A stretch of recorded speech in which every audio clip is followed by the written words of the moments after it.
Wendy Bell Radio is live. If it's not one thing, it's another thing. Isn't that right? Yes. It's like every day. Are you going to turn on your lights or what are you doing? Are we going to be in the dark, broadcasting in the dark? Here we go. I'm busy doing stuff, fixing the computer that doesn't have anything in it. So Brock has jerry-rigged the entire show. Okay, so one of his computers just because of whatever power issue we had, it was like just like bulk erased everything that it knew. It eventually screwed up the motherboard on. Okay. No problem though. Like whatever, he's in there, Jerry. He's like MacGyver. He's got to pick up like a piece of gum. He's got like a bobby pin, right? Yeah. So and please don't email me or in the chat. I can't use the chat today. He can't be on it. He's got to be doing this. So if you take your shots today, but don't ask questions and don't expect responses. What's wrong? Where's your other light? Oh.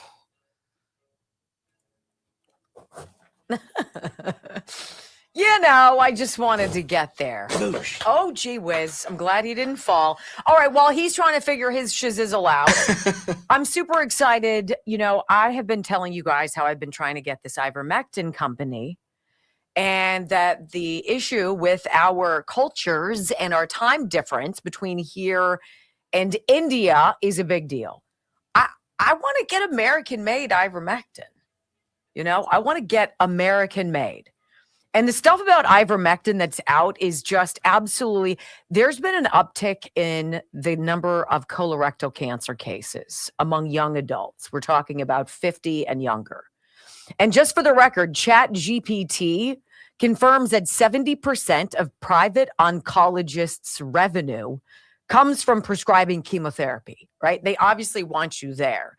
Could recent turbo cancer in the young just be a coincidence? Well, the good news is plenty of studies now show that traditional treatments are no longer the only choice. For example, the director of the National Cancer Institute recently acknowledged significant scientific interest to warrant more rigorous preclinical studies of ivermectin's effects on cancer cells. Well, the wellness company is the pioneer of medical freedom. Their medical board has stayed on the pulse of off-label cancer solution success stories and studies, removing the red tape for you to easily access alternative medicines. Introducing American-made ivermectin, safe, trusted, tested, and produced locally in Florida. Ivermectin has been prescribed globally for more than 30 years. It earned the Nobel Prize in Medicine for its proven ability to eliminate parasites. The wellness company is offering an 18 milligram dose for $3.50 per tablet. This is going to get you 6 months supply, 84 tablets, all at an unbeatable price. All right. And you're supposed to use it certain ways, and it all comes with the packaging. TWC.health, thewellnesscompany.health/Wendy. Use my name to save 10% to get free shipping. All right. 10% off. TWC.health/Wendy. There was a reason why that one company wasn't working with us, and not working, like they were lovely, but it just wasn't working. And I was like, kind of sucks. Cause I think that if we took ivermectin prophylactically, that we could prevent possibly a bunch of stuff. What if you just took one a day? I don't know. Hopefully they start talking about this, but that there's no money in you being well. TWC.health/Wendy, 10% off, promo code Wendy. I will say this too. There will be no bumper music today. Yes. So. Like he's totally. Yeah. This is a. Mm-hmm. Hail Mary. Yeah. You're a Doug Flutie right now. Yeah. We're just. Who's going to get it in the end zone? Little duct tape, everybody's jumping for it. Flex seal to I know. Keep it together. I know. I did not tell you this. You're pregnant. No, I'm a man. Oh. I'm not a Democrat. Yeah. Wow. Wow. You can't jump on the opens. There'll be significant back feed. So I'm going to mute you during the open, which should work. Okay. but I don't know. Just don't talk. So when do I know when I'm supposed to talk? I'll tell you. I'll just give you one of these. What could go wrong? Right? I mean, we're driving out and there's this giant tree.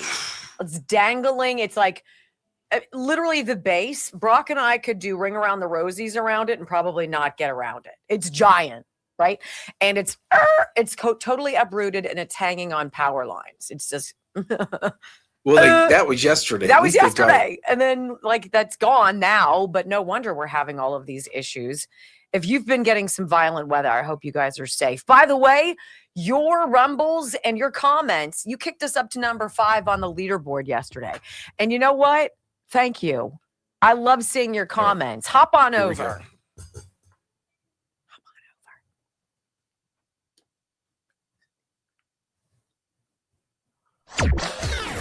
Five, 4, 3, 2, 1. Do your daily dose of facts to fight off the liberal gaslighting. You can be in the middle of a hurricane. You have sanctuary in the city of Chicago. Or you can be on a calm day. North is still north. You could be in a thunderstorm. I am angry. We are not going back. Not ever. North is still north. People can yell at you. The hell with the Supreme Court. We will defy them. North is still north. It doesn't change fundamental things. And in this business, right is still right, even if you stand by yourself. We don't get fooled again. No. Live across the fruited plain and from sea to shining sea, we are converting the Marxist left 1 hour at a time on the Wendy Bell radio program.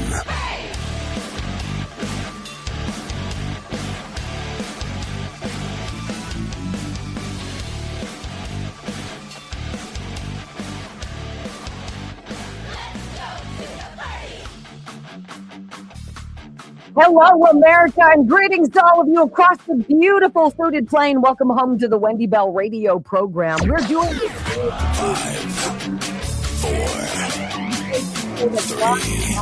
4, 3, 2, 1.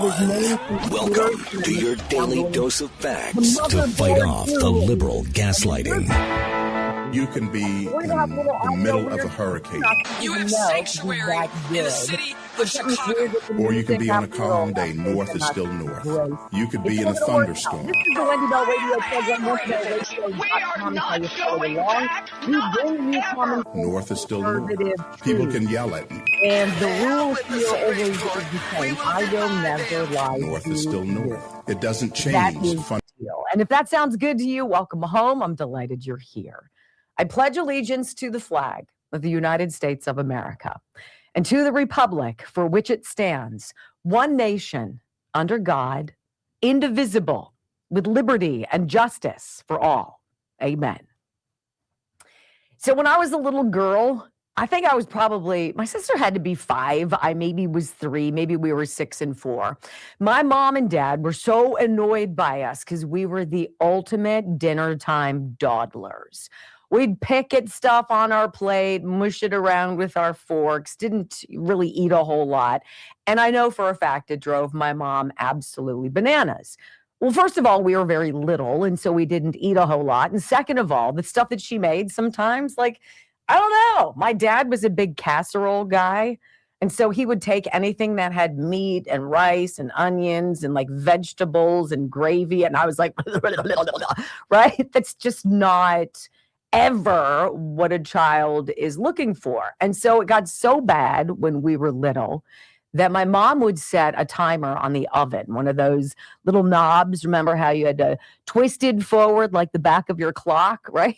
And it would set a timer for 30 minutes. Literally, we had to eat what was on our plate in 30 minutes. Now, I could tell you that on the other side of the backyard over the railing, there was a prodigious pile of scraps that I used to dump over the side because I'm sorry, chicken pot pie is not something a 4-year-old wants, right?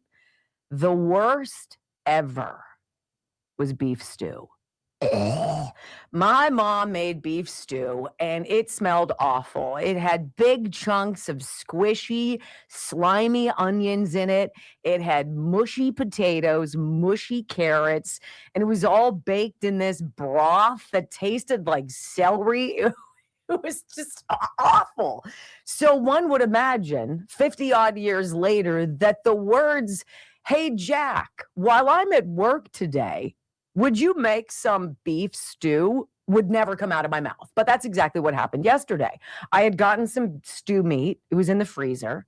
And it was time to figure out what we were going to do with it. The weather dropped yesterday, and I'm like, this is a perfect stew time.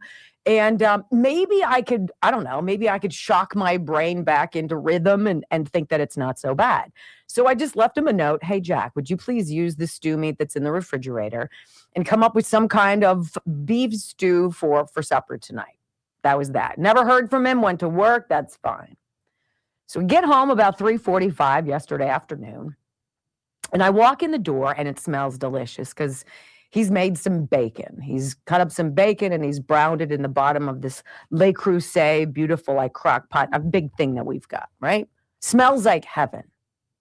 He's got cubed stew meat ready to be browned. He's got a bottle of Pinot Noir that he's pulled out of the wine, whatever. I didn't even know we had it. He has a little bit of beef broth. He's got those little cute cocktail onions, which I thought were revolting until yesterday. He's cut up some tomatoes, some carrots. He's got the potatoes, et cetera, and it's all going. And I'm like, wow, smells kind of good.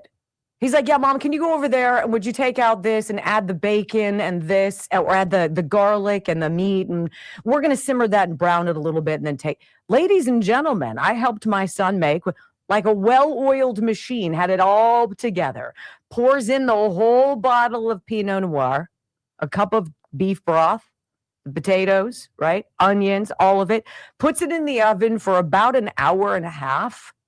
And then decided to whip up like out of nowhere, made some like garlic mashed potatoes to put down at the bottom of a bowl, and then slather on this beef stew with the most delicious gravy. Ladies and gentlemen, I had in one day 50 years of negative thoughts of beef stew completely erased. Now, I don't know if it's because it's a far better recipe that my son made.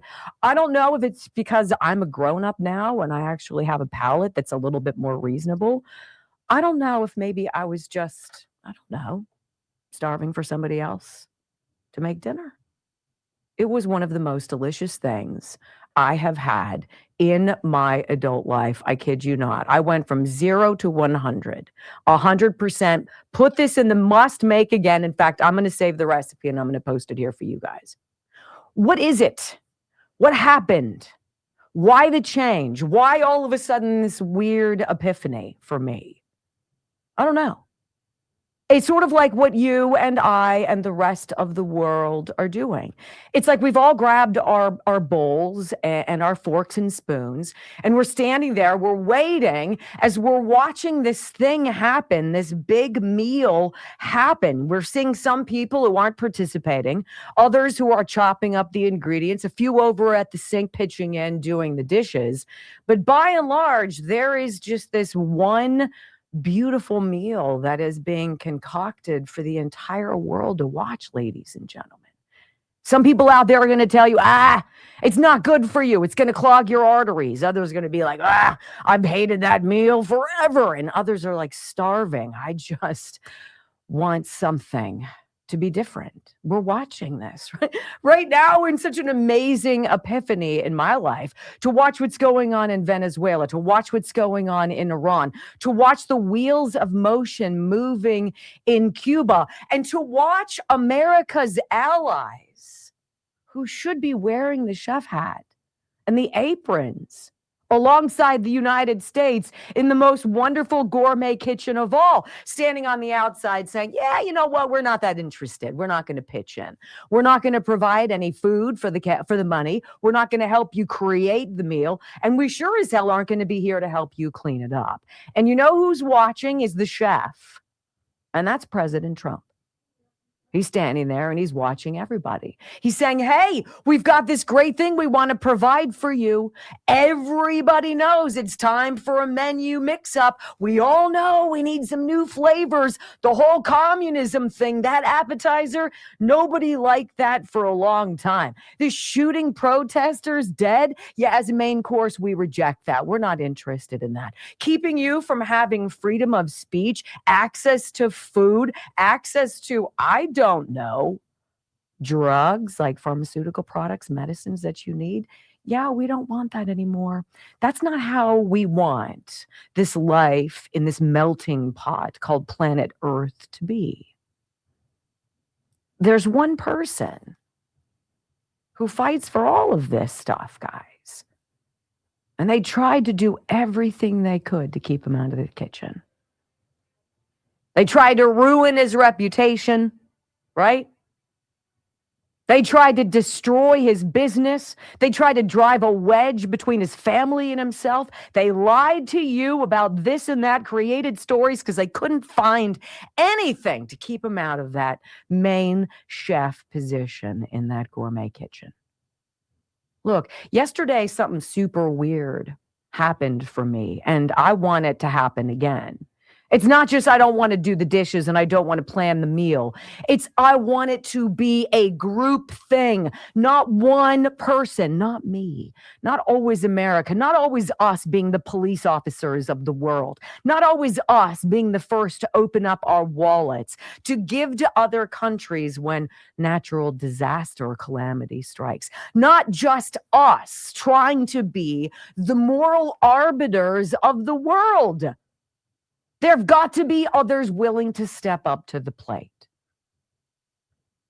The president put out a little test yesterday, and we're going to talk about it after the commercial break. He put out a test, and I'm going to tell you, a lot of countries failed. In fact, the majority of our NATO allies failed the test, and it was the president saying to everyone, we need to work together to root out people who are evil, to root out systems like communism that simply don't work. And I ask you to join the United States in patrolling the Strait of Hormuz. And you know what these countries said? Yeah, we're not buying the groceries. We're not interested in helping in the kitchen, and we're not cleaning up. And Trump is paying attention. We'll talk more about that coming up next on the Wendy Bell Radio program. God, is that distracting? Sorry, I have to play something. I know, it's just terrible. It's just... So anyway, I appreciate Brock putting all this together so we actually have some cues. If I don't have the music, it's hard to know when we're going to a break. But at least we've got the clock back today. Mm-hmm. You guys, when I tell you it was one of the greatest meals I've ever had, what a weird pivot. The worst thing ever to one of my favorite things I can't wait to have again. Like, what happened in those 50 years? Well, we're watching that happen right now. Every system that everybody else was like, yeah, it's a problem, but somebody else will fix it. Until somebody else comes along and they're like, you know what? The time is now. Let's do it now. I want to tell you guys about collagen. Collagen is something I'm paying an awful lot of attention to. And here's the good reason why.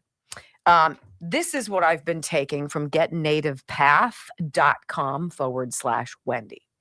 There is, when you go to getnativepath.com/Wendy, it drops you on a page, which is perhaps the most extensive and thorough description of what happens to your body as this natural protein in it starts to dissipate and things begin to happen. Things with joint health and mobility, things with cartilage, your skin, your hair, your nails, your gut. All of these things are impacted when your natural collagen goes away. And by the time you're 50, you've got about half of what you normally should have. This builds it back up. And the amount of collagen here, it tells you how much you need, how much you lose, all of the myths surrounding collagen, all of the facts around collagen. I'm drinking this every day, 20 milligrams. This jar right here is $31. When you use our discount, Wendy Bell, or you go to getnativepath.com/Wendy, $31. This is going to be, I don't know, 2 months? 2 months of college.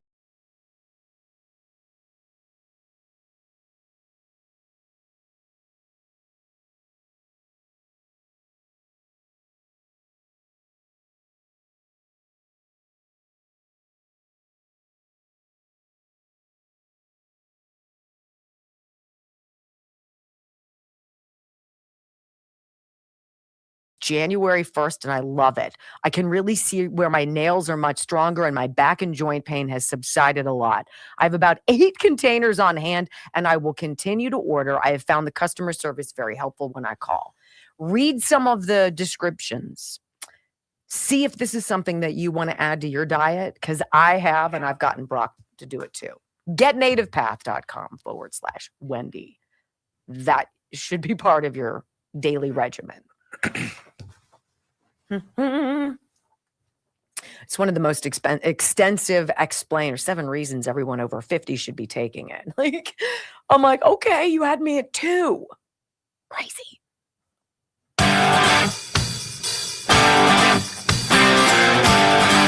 Welcome back to the Wendy Bell Radio program, my friends. So today's title, sort of like mirror, mirror on the wall. Who's the fairest of them all? Who is the weakest willow of them all? Well, I'm going to go with it's England. I'm going to go with the UK. Trump not at all happy with the UK response to the Iran conflict. And I think this is very interesting. The president is keenly aware of who's pitching in. Look, getting rid of a tyrannical, murderous, torturous regime isn't just good for the people of Iran who want to live freely the way we want to. It is good for the entirety of the world. And so President Trump, much like NATO, he's like, hey, maybe we can all step up and pay our fair share. Maybe we can all patrol the Strait of Hormuz. Maybe we can all escort these oil tankers from the Persian Gulf that need to get to all of these other countries. Maybe we can all do this together because we've done the majority of the work blowing out all of the machinations of Iran's military, their missiles. We've sunk 100 of their vessels. Their navy is obliterated. You know the drill.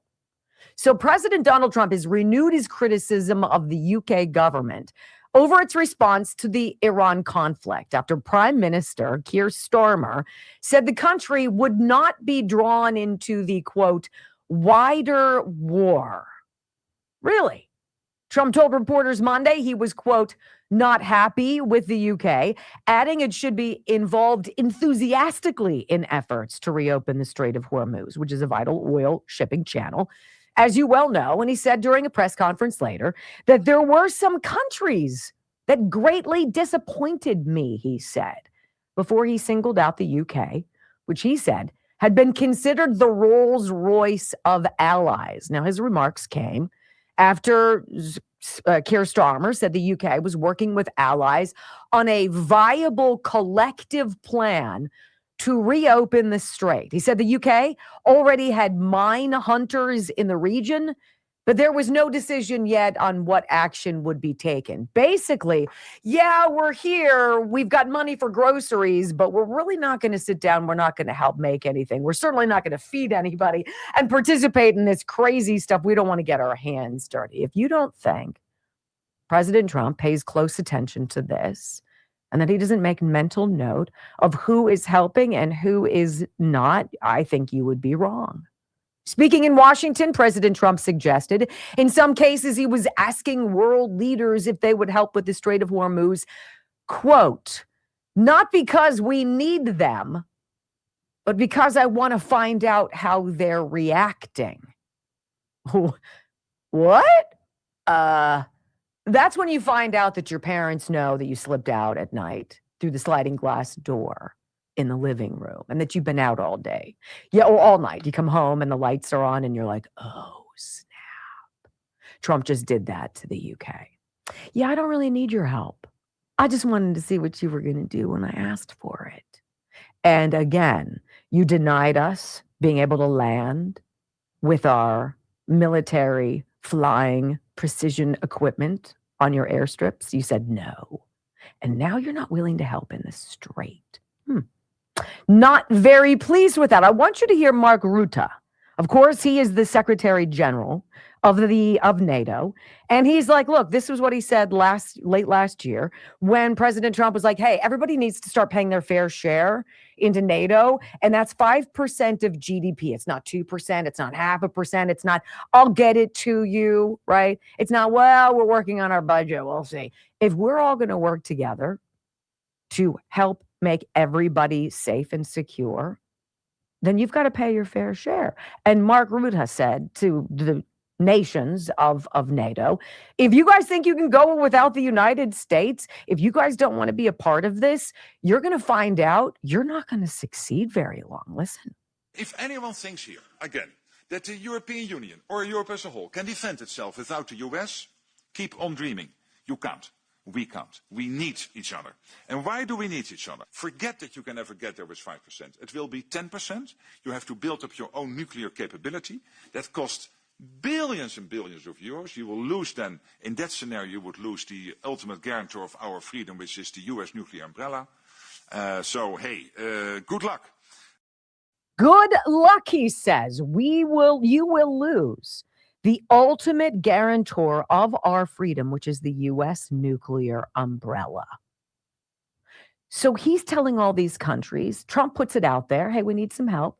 Everybody pitch in. We're all in this together, right? It's good for the world. But then he gets blowback from many of the NATO allies, to which President Trump responds with this truth.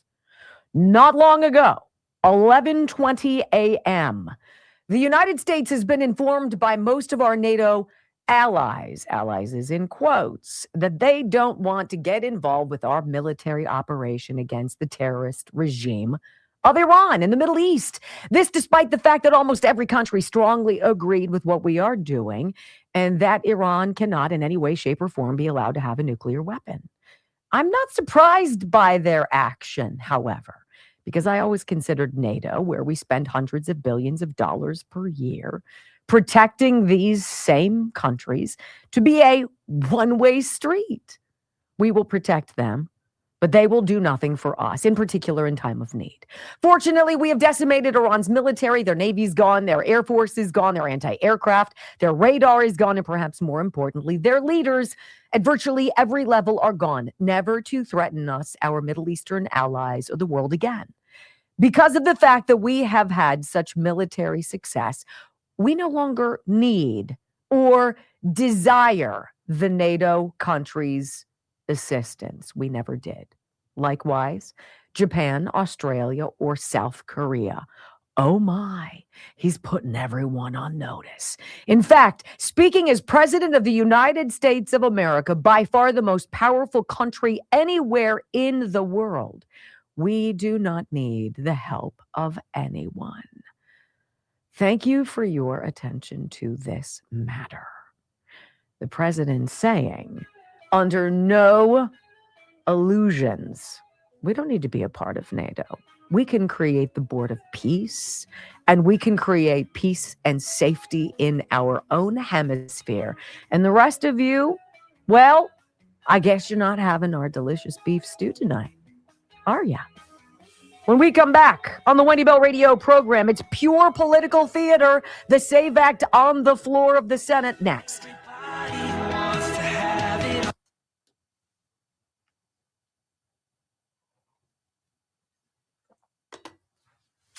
Let's see how you guys are doing.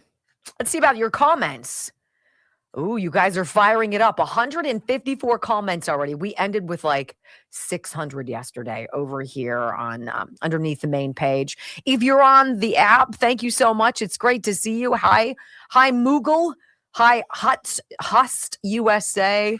Hi, Hall. What's up, Darius? Good to see you, Stag.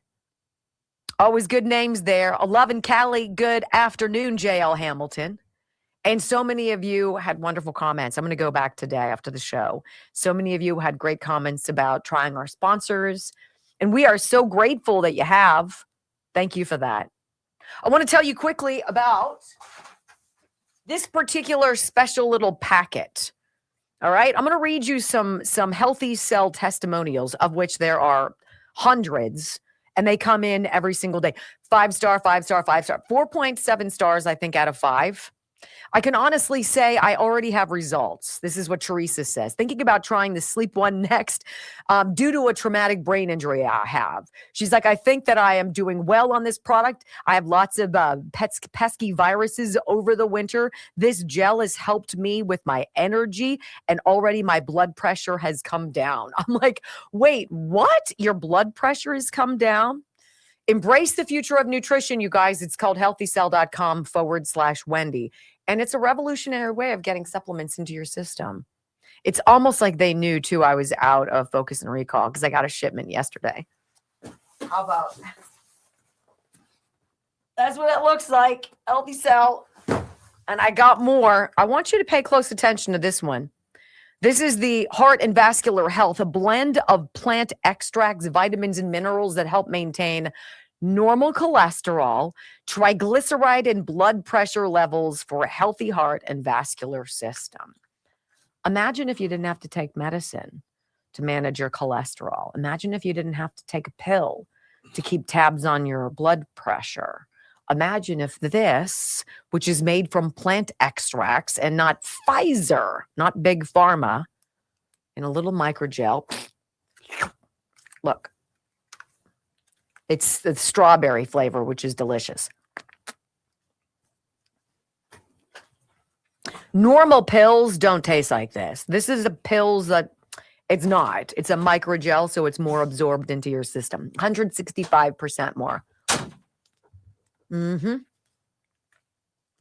Imagine if that once a day manage your cholesterol and your blood pressure. That's what people are saying. 100%.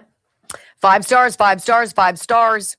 Top nutritional scientists developed our smooth and flavorful microgel to deliver tiny, ultra-absorbable nutrient particles to your digestive tract. From there, they absorb into your bloodstream and your cells, where improved health begins. That's the gist. Healthycell.com/Wendy. I think you guys are going to love it. The formulas are great. Great, great, great. Bone density is a big one too. That's a big one. So read about them. See if it's something you want to try. I think it's the easiest way to get nutrients naturally into your system, down where you need it, down to the cells. Healthycell.com/Wendy. Yeah, this is super distracting, this audio issue. It's like, honestly, what else are they going to throw at us? I can't fathom what it would be. But we've got enough. 4,400. Hello, hello. By the way, if you haven't followed us, we're at 87.1 followers, 87.1 thousand followers. Little follow button is right next to the red WB Army button, and that is right by the Rumble button. 1.52 Rumbles. Look at you guys go. That's fantastic. Thank you. Uh-oh. Jason's back. So we already have the computer that we need to replace it with. Oh, we have a new computer? Yeah, remember we had to get two before? Mm-hmm. We've just been putting it off until this one, for lack of a better word, shit the bed. Gotcha. It worked and didn't want to disrupt what you did. Right. It's all the same to work. Perfect. But now I'm going to have remote access from home. Whoa. Jason, I just lost the one on the left. Completely lost it. That's just a screen. Okay. Don't do that to me. Push on the front of that by your knee. Okay. There you go. But it's kicking me down. Whoa. Jason. How do I stop this?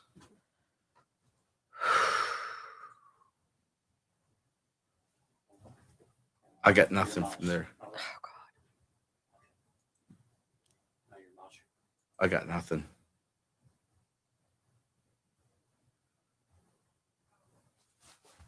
I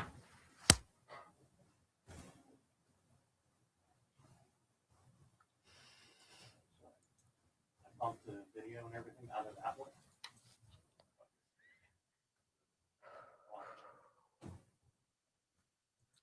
Do you guys ever feel like you could vomit?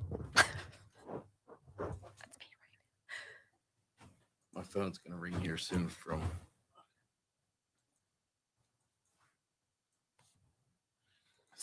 nothing. It's dead. All right, you're gonna have to come back cold, Wendy. You tell me when. 3. Welcome back to the Wendy Bell Radio program, my friends. We are having, you know what? I always said this when I was in television. I remember we would get new equipment, like new robotic cameras or a new camera system, and the cameras would start moving around in the studio, and I'd be like, all right, ladies and gentlemen, don't go anywhere, because this is where things get interesting, and this is where things get interesting on our program after a power hit the other day. Well, we're going to piece it together, so welcome back to the program, Wendy Bell Radio.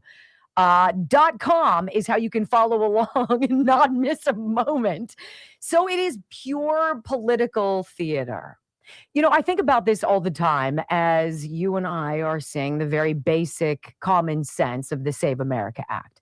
And it's changing a little bit because the president wants to squeeze some other things into it. I started hearing him about last week. He was like, look, the Save America Act, it's common sense. It's you got to have proof of citizenship to register to vote. It's proof of identity, photo ID when you go to vote.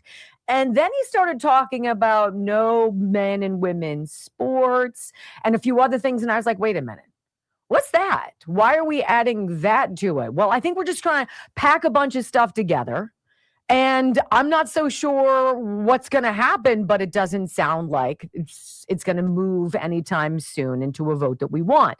And a lot of people on the right in the House of Representatives are saying, you know, but this is nothing but pure political theater. This going into the Senate, we're going to have this vote. It's not going to pass. John Thune will be like, oh, I'm so sorry. You know, we really tried hard, but there's just no way we can get it across the finish line. As the American people are watching and saying, you know what? That's wholly unacceptable. Now, Brock, I have to ask, does this mean we do not have access to any of our sound? That means we do not have access to sound. We do. Okay. I want to dial in Senator Eric Schmidt because he makes mention of this whole idea that the Save America Act, he's been working with President Trump, and they've made an amendment to this, and they're going to try to bring this. I think tomorrow is the day. They're going to drop this on the Senate floor. We're going to flush out everybody's votes. All the Democrats are going to say no. John Fetterman says he's going to hold his nose on it as well because there's some things about it he doesn't like. We'll have some procedural mumbo jumbo. We'll all say, oh, well, you know.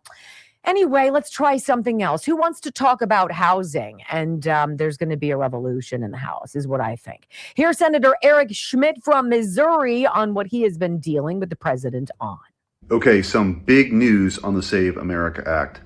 It is finally coming to the Senate floor this week. I've been working with President Trump in the White House, and we'll be introducing a substitute amendment that would include not just the proof of citizenship to vote and photo ID, but also get rid of this mass mail-in balloting scam we've seen too many places, allowing mail-in balloting for military, elderly, people with disabilities or absence, reasonable things like that. And then also banning transgender mutilation for kids and also men and women's sports. These are widely popular. I'll be working with Senator Lee and so many others on the Senate to get this done this week. All right. Here you go. You have Chef Donald Trump in the kitchen cooking up the stew, right? And he's like, look, what we have is 90-10 issues here. We have the majority of people who aren't crazy, who believe that children shouldn't be able to choose at the age of 7 that they are not who they think they are and should go through some gender mutilation surgery. We shouldn't allow this ridiculosity of men playing in women's sports. Let's lump all of these things together. We'll put out a smorgasbord of all these ideas that the majority of America is supporting of. And let's flush out the votes. Let's see who actually is going to come out and vote against these things, because that tells you volumes. Well, thehill.com today, certainly by no means a Republican publication, put out a headline, and this is what it says. Trump allies plan Senate floor takeover to pass the Save America Act. A Senate floor takeover. Well, who exactly would those Trump allies be? Well, I want to read this to you and have it kind of percolate in your mind and see what you think. President Trump's allies, according to The Hill, are planning to take over the Senate floor this week in a bid to pass the Safeguard American Voter Eligibility Act, setting up a major test for Senate Majority Leader John Thune, who's under pressure from Trump and the MAGA base to extend the debate over voting reform for as long as possible. GOP senators are playing their cards close to the vest ahead of this week's marathon debate over the Save America Act, which would require people registering to vote to show documented proof of citizenship. But they're bracing for long hours and possible late nights in a bid to build momentum for the bill, which already has broad public support. A recent Harvard-Harris CAPS poll, whatever, of 2,000 registered voters found that 71% support the Save America Act. Well, that's lower than it's been, but still a majority. Trump allies, frustrated that they aren't able to force Democrats to stage a talking filibuster to block the bill, are pressing Thune to keep the measure on the floor as long as possible to force Democrats to defend their opposition. So is there really some scheming? Is there actually some plan by MAGA Republicans in the Senate to force John Thune's hand? Like, it sounds like they're almost coordinated. So let's listen to Senator Mike Lee as Laura Ingraham last night catches wind of this plan and says, hey, storming the Senate floor, is this really a thing? Listen to Mike Lee's response. Now, word leaked earlier today, Senator, that Trump allies are planning a floor takeover. Now, what does that mean? I assume that's you. What does that mean, and how will that make it more likely that this becomes law? I have absolutely no idea what a floor takeover means. But if a floor takeover means that we're going to make filibustering senators speak against this bill, heck yeah, I'm all for it. Let's do it. Let's take over the floor. I saw that phrase in a headline just a little while ago. I'm still confused as to what it means. But if it means enforce the talking filibuster, I'm all in. So let me get this straight. So The Hill puts out a story about some plan to storm the floor, to force Thune to do this or that. And Mike Lee, a staunch conservative, is completely unaware of it. Well, in 35 seconds, we just kind of blew up The Hill's great story there, that there's some kind of work going on behind the scenes by the Republicans, who are the biggest disappointment of all, right? Do you really see Republican senators storming the floor when they won't even codify the DOJ cuts so that the flow of money to illegal aliens finally stops? Did you guys know this? Here are the Republican traitors within the United States Senate who voted against codifying DOJ spending cuts and voted to keep sending taxpayer money to illegal aliens and voted against passing the Save America Act via the standing filibuster. You ready? John Thune, Mitch McConnell, John Barrasso, John Boozman, Shelley Moore Capito, or Capito, whatever it is, Bill Cassidy, Susan Collins, Kevin Kramer, Mike Crapo, Deb Fisher, Lindsey Graham, Chuck Grassley, John Hoeven, Cindy Hyde Smith, James Langford, Dave McCormick. Oh, Dave. Jerry Moran, Mark Wayne Mullen. Really? Mark Wayne, why are you against codifying the DOJ cuts? Why would you ever? Lisa Murkowski, Pete Ricketts, Mike Rounds, Tim Scott, Dan Sullivan, Tom Tillis, Roger Wicker, and Todd Young.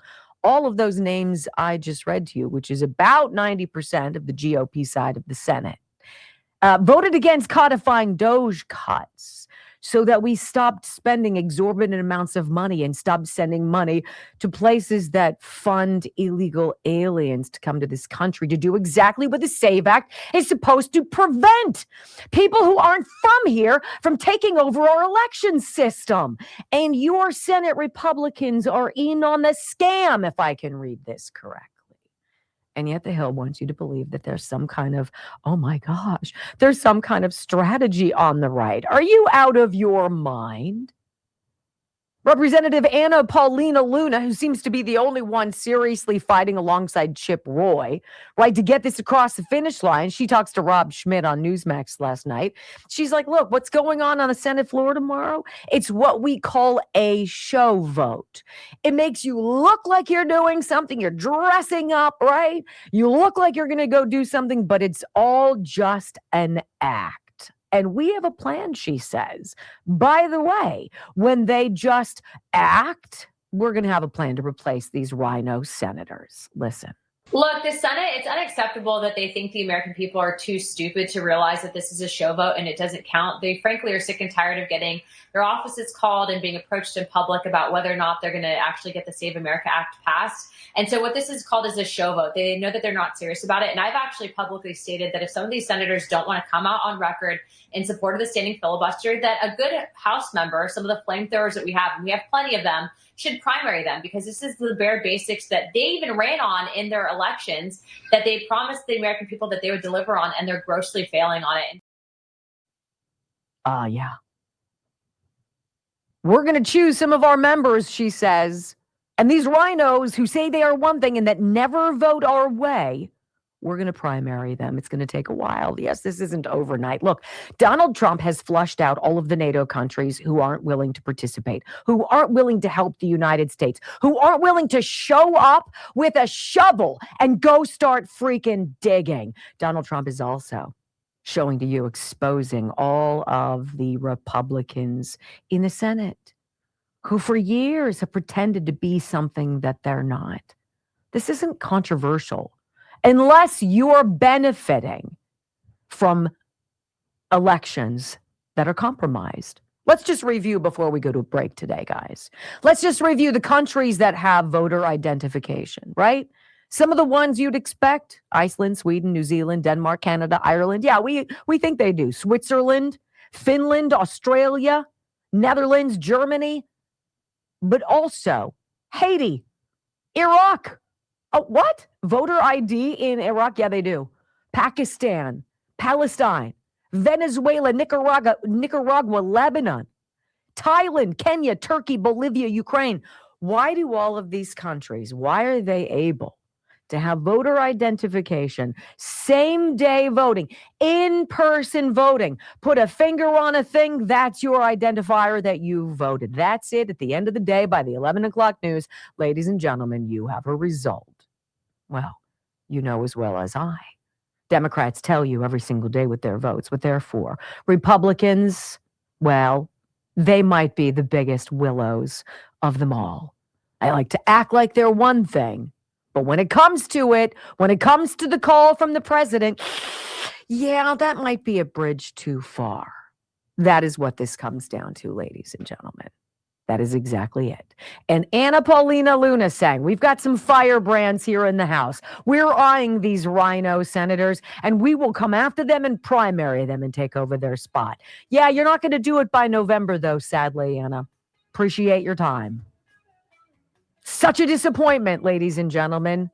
Every damn day, it seems. When we come back on the Wendy Bell radio program, I want to talk about this. The real problem with the deep state Republicans is it that they want to fail more than they want to win. They want to fail.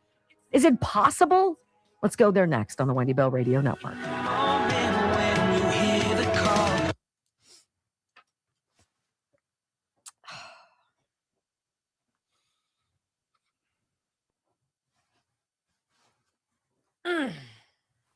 How's everybody? Okay, we're good now. Sorry about that.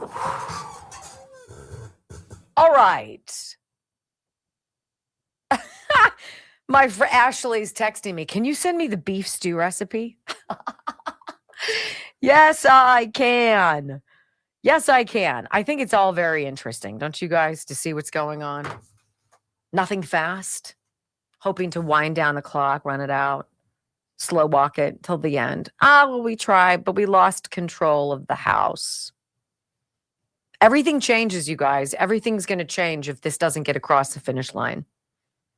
All right, let me tell you guys about GLP Gold. This is the great, you've heard about the shots, Ozempic, Wegovy, all of those that artificially using pharmaceuticals inject into your system something that causes your brain to signal to your belly that you're full.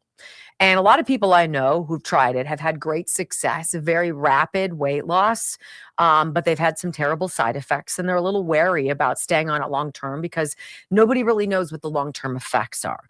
One of the things I love about Juvenon, and this is when you go to bloodflow7.com/Wendy, you find this landing page and you get 30% off. This is Juvenon's natural hormone that is in your gut. All right. This is already in your gut that helps regulate blood sugar and signals fullness to your brain. This is a natural way to get it into your system without the shots. And this is what Juvenon says. If you have significant weight to lose, before you go to something extreme like injecting something into your body, why not try this for a month? See if it quiets that noise, the cravings, and the need to eat. See what this does as a dietary supplement for you. Read the instructions or the ingredients and see if it's going to work for you. 30% off. You can do this for a month for less than $40. It's a little different than the shots, isn't it? And I trust Juvenon. Bloodflow7.com/Wendy. It says right here, what people usually notice isn't magic weight loss. It's feeling full sooner. It's having fewer cravings and less food noise throughout the day. Just makes it easier for you to step away from the kitchen, right? Bloodflow7.com/Wendy. GLP-1 Gold. That's what it's called. Price check some of these products with other companies. Their price point is ridiculously affordable. Ridiculously. And you know how I feel about Bloodflow 7. All right. That was the most distracting 45 minutes of my life. I'm sorry. Well, I mean, it is what it is. I appreciate your struggle here.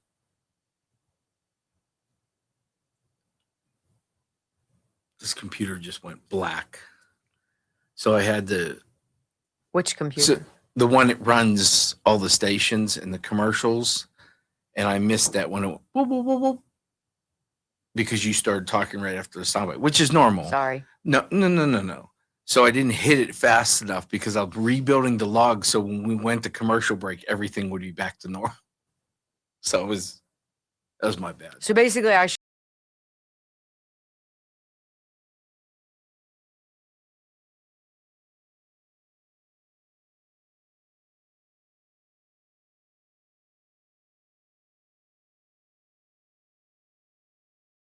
I'll try.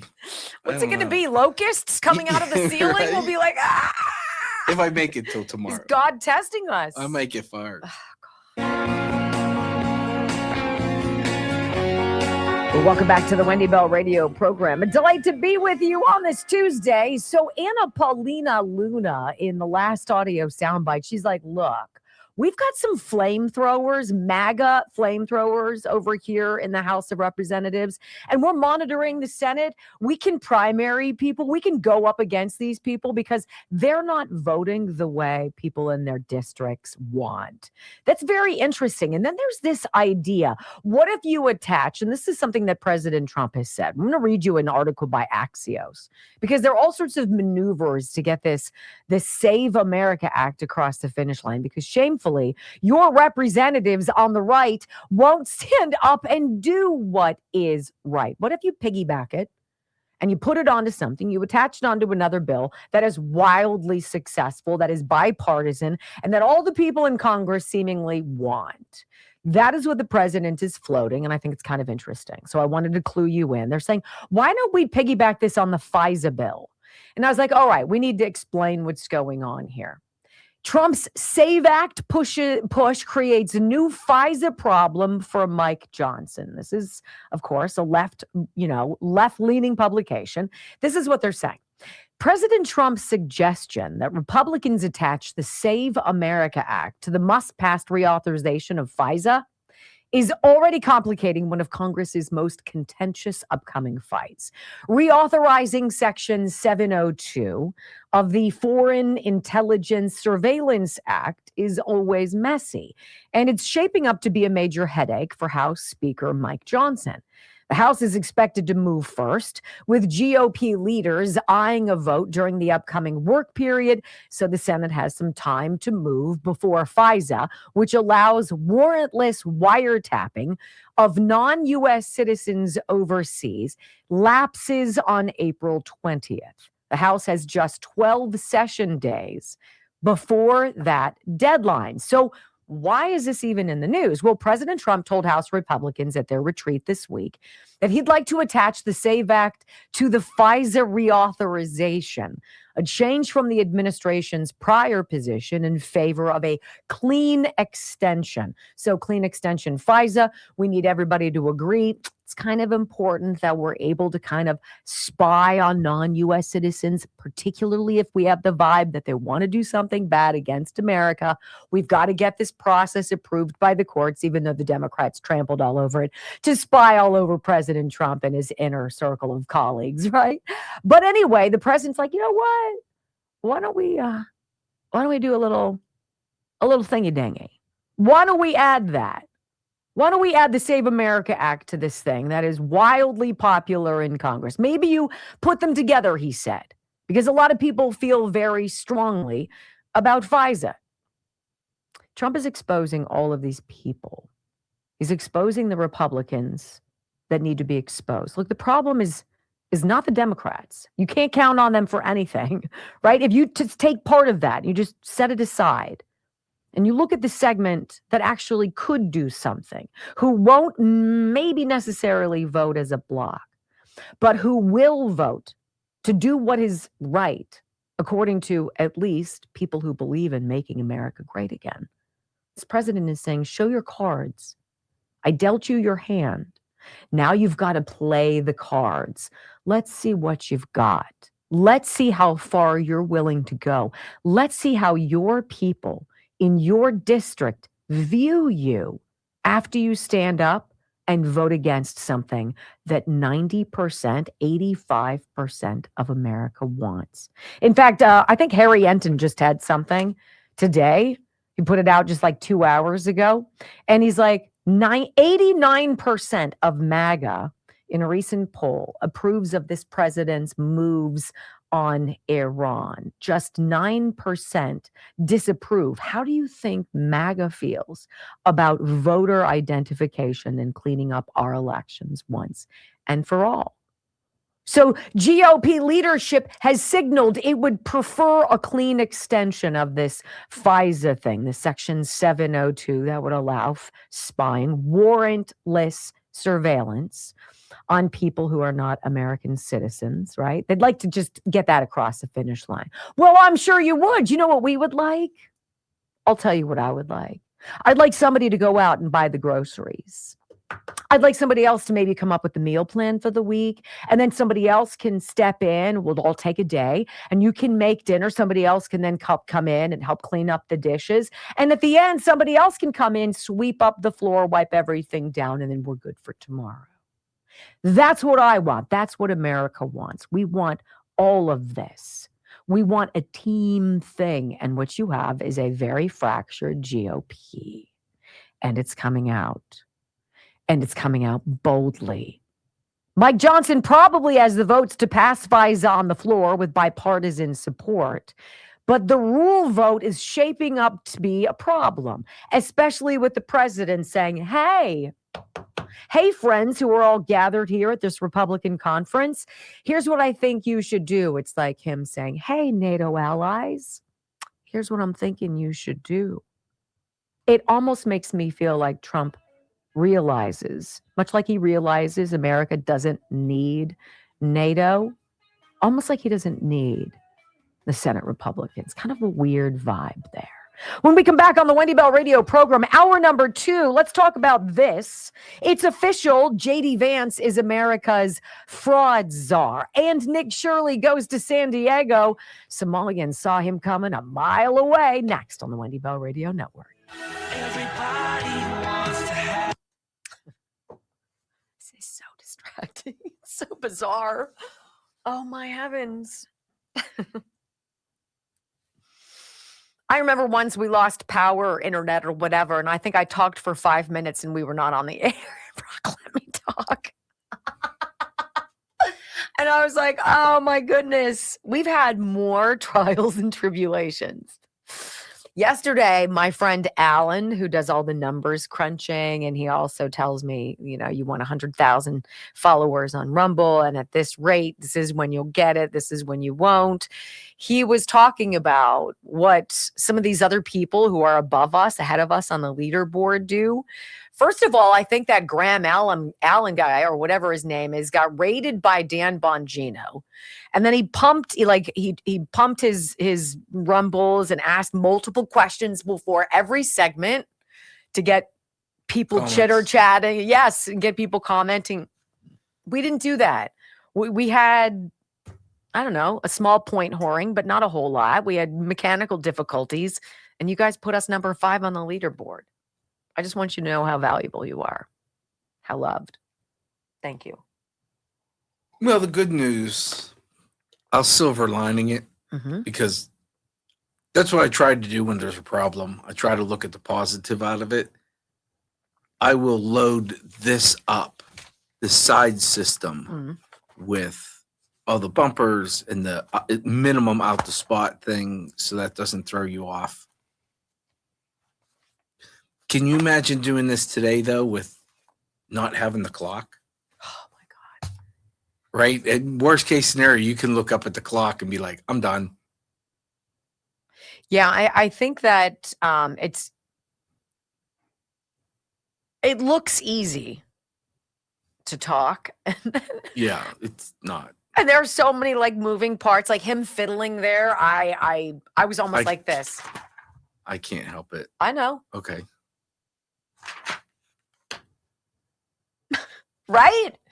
Happy St. Patrick's Day, by the way. I have to fiddle, because if I don't, we don't have anything for the. My man, I get it. I know. I'm explaining to them. It's a lot. Yeah. Okay, who do we want to talk about? Let me tell you guys about CB Distillery. CB Distillery is back. Look, I don't know if I've seen them do up to 50% off in the entire store, other than Black Friday. This is a very unusual ad campaign for our friends at CB Distillery, and the secret sauce. The word is Rumble. So if you go to cbdistillery.com and you use that promo code, I have used their products. First of all, their salves and their roll-ons for arthritic pain. If you have pain after exercise, if you have stiffness, soreness after exercise, I'll tell you what, CB Distillery, mwah. If you have problems sleeping, calming down your mind, staying asleep and staying and waking up and feeling rested, CB Distillery has a gummy for that, right? If you have problems with stress and anxiety and you don't want to be on Xanax, you don't want to be on a pharmaceutical product, you're like, is there something out there that's natural? Yeah, it's called CBD. And this is from hemp, this is not the stuff that makes you high. This is the highly medicinal value of the hemp plant that since 2018, we've been able to use in this kind of over-the-counter fashion. CB Distillery is my choice. They have a third-party vendor that they hire to do their quality control. That's serious about it, that they hire somebody to inspect and make sure they are giving you the highest quality standards. And they do. And the owners told me years ago, if I can't do that, then I don't want to be selling these products. Well, they've been growing, 2 million satisfied customers. cbdistillery.com / I don't even think you do a / I think it's just promo code Rumble. And that's going to give you up to 50% off everything in your cart. So check it out. My gosh. Hey, no other reason to watch today to see what goes wrong next. Wow. Isn't that what you always said about TV? I said that in the opening monologue. It's okay. Whatever. You do you. I love having fun. Who's the fairest willow of them all? Isn't it really remarkable how there are just very few badasses in the world? There are some people like that gentleman, David Bellavia, that I told you about, the first Medal of Honor recipient from the war in Iraq and Afghanistan, who was just a straight up badass, who like took out 5 dudes who were trying to kill him and his platoon or what have you. And he was like a kid. And this resolve, like where is the warrior ethos? Where is that? What would they be willing to fight for, Republicans in the Senate? Their jobs? Their lives? What? I don't know. I don't know. It's very disappointing. It's very off-putting. But you have to see this the same way you have to see the smugness of the Somalian community in Nick Shorley's videos in San Diego, where they literally tell him to F off because he's exposing fraud. F off. I'm like, oh, yeah? How about you go back to Somalia? Yatch. How about that? All these willows are being flushed out. It's somewhat delicious. Vexing. All right. Let's see. Federalnewsnetwork.com. My. We've got a lot going on here. Michael's going to have to wait for podcast. I'm sure if you text him, I did. Oh, okay. But I'll have to edit it for him. So all he has to do is. Well, I appreciate you holding it all together, Brock. Thank you. I got duct tape and Flex Seal. It'll work out. If only you had the Obliterator 8000. I don't, though. Someone took it. You know? So I'm going to mute your mic in 5 seconds.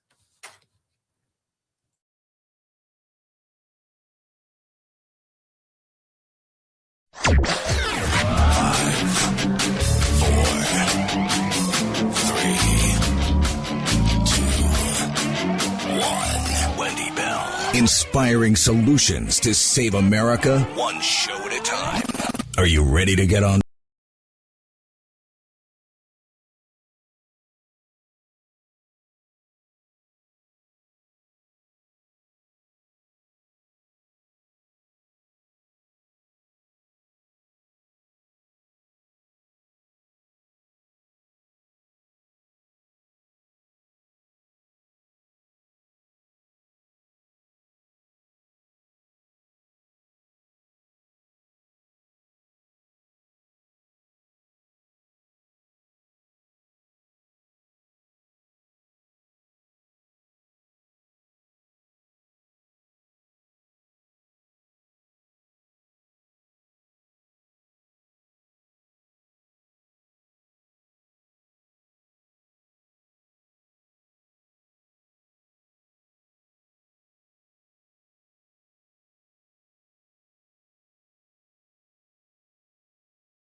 Make America great again.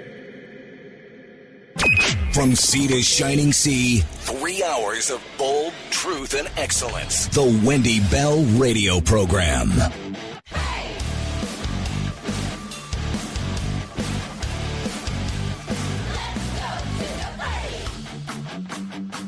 Two of the Wendy Bell Radio Program is live. A great delight to be with you. WendyBellRadio.com to follow along. You know, this whole war on fraud, it seems like everything that we talk about here is so obvious. It's so in your face. There's not a lot of layered nuance. Do you want people who aren't from this country to continue to rip you off? And do you want the people who are elected to represent you to be the conduit to which they get your money? I'm going to go with everybody would say no, right? I mean, these are not complicated subjects. Do we want hundreds of billions of dollars, if not trillions of dollars, stolen from us and given to people who then rub it in our noses, drive around in their G-Wagons, dripping in furs, and then basically tell you to bugger off when you're like, you know what, I'm not okay with that. Well, we are, and we don't want it to stop. And that's where we are. So President Trump brings this war on fraud into focus. He's got this new task force, and he's directing nearly a dozen federal agencies that provide public-facing benefits and services to crack down on fraudulent payments. Enough with the money that we're giving everybody except the American people. I'm tired of being a freaking piggy bank, right? So he said, look, The federal government should not be in the business of managing payments to nursing homes. We shouldn't be in the business of managing payments to daycare providers or for hospice or any of this. The government has gotten way too big. We need to do basic things. The government should handle basic things, the budget and the military. You guys figure out this other stuff, and we shouldn't be in charge of payments, okay? So this is what he's saying. He signed an executive order yesterday launching this task force to crack down on fraudulent payments across the federal government. He told reporters at the White House that the amount of fraudulent spending the task force can recover is, quote, country changing. The recovery of the funds, he added, could help address $1 trillion national deficit and lower your taxes substantially. Now, I don't know how you go and reclaim money that's been given and spent. I don't know how that works. But President Trump seems to think it does. And he has charged Vice President Vance as basically his fraud czar. So I want you to hear a little bit about, and this is where my favorite national treasure, Stephen Miller, comes in. And he has this way of speaking in like 50-second sound bites that say more than what most people would say in 5 minutes. So all these reporters are gathered in the Oval Office. Trump is sitting at the Resolute desk. He's got JD to his left, right? He's got some other folks in the wings paying attention to this. And Stephen Miller says this to the media about the system that they've uncovered. This is what he said. We have uncovered a system that the Democratic Party has been using essentially to steal generational wealth from the American people and to siphon it to all these illegal aliens that they needed to bring into this country to represent the voters that they don't have anymore. But what we found since President Trump came into office is that the Democrats have set up a system to funnel hundreds of billions and ultimately trillions of dollars to migrants that are in our country, oftentimes from places like Somalia. So as an example, ICE recently asked a group of illegal immigrants that were in detention whether or not they were receiving Medicaid. Half of them raised their hands and volunteered that they were on Medicaid, just volunteered that. These aren't the ones who are hiding it, right? They also asked illegal aliens how they paid their medical bills, and they said that if they don't have Medicaid, they go to hospitals, they get free care there, and they bill it to the taxpayers. So they aren't paying for any of their own health care in this country. It's just one example. And we've seen this over and over and over again. So under President Trump's leadership, and then of course with JD and the head of the FTC, Andrew Ferguson, we're going to see the first ever effort in American history to reclaim the ultimately trillions of dollars that were stolen from taxpayers. Reclaiming trillions of dollars that was stolen from taxpayers. And then he goes into a little bit more detail. I want to hear that part of what he just said again, because he says something I have not heard before. Stephen Miller, part 2. So under President Trump's leadership, and then of course with JD and the head of the FTC, Andrew Ferguson, we're going to see the first ever effort in American history to reclaim the ultimately trillions of dollars that were stolen from taxpayers. I believe, and I know President Trump believes, that when this theft is exposed, we will see that if all of it were stopped, it would be enough to balance the budget. The extraction of wealth from American taxpayers to people who don't belong here is the primary cause of the national debt, and this is the first ever effort to shut that down. Thank you, Mr. President. First ever. I've not heard that before. That this remarkable theft of wealth from the American people is the primary cause of our exorbitant national debt. And so when I read to you the names of Senate Republicans who did not vote to codify the cuts that DOJ came up with, what was it, $250 billion? Do you think that matters? Because I do. But what was it? 20 odd senators, Republican senators, were basically like, yeah, no, that's a problem, ladies and gentlemen. And you know who sees it? Who knows who's aware of it? President Trump. He said this on investigating all of the people, but specifically Ilhan Omar. He put her on blast the same way he put Keir Starmer from the UK. That's crazy. And Ilhan Omar, I hope this is part of it, but she married her brother, supposedly. I mean, there's a lot of documentation. That means she's here illegally and she's a congresswoman. And I hope you're going to be looking at that, or somebody is, all right? Because she's one of the ringleaders here. She's bad news, really bad news. She's so bad for our country. So bad he looks over his shoulder at the vice president.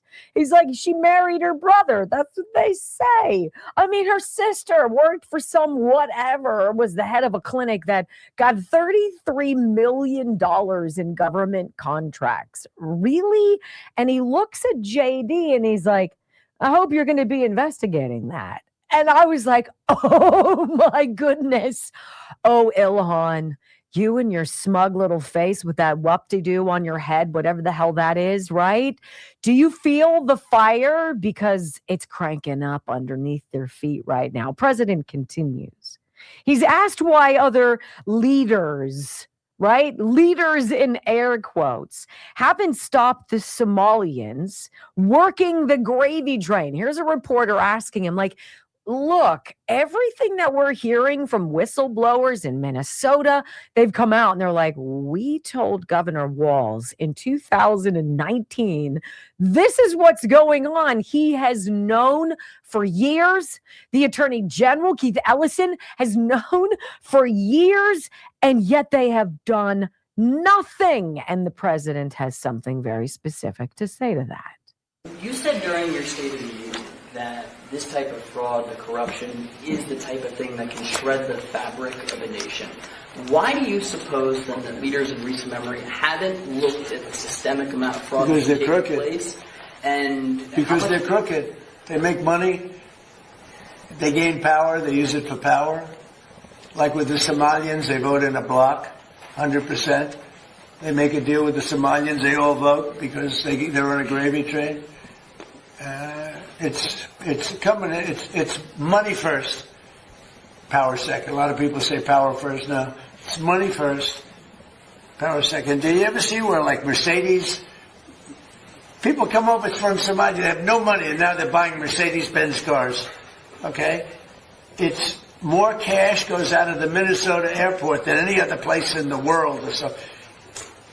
We're going to find it. And Minnesota's really bad. The governor's corrupt. The attorney general's totally corrupt. Just like the New York State attorney general, Letitia James.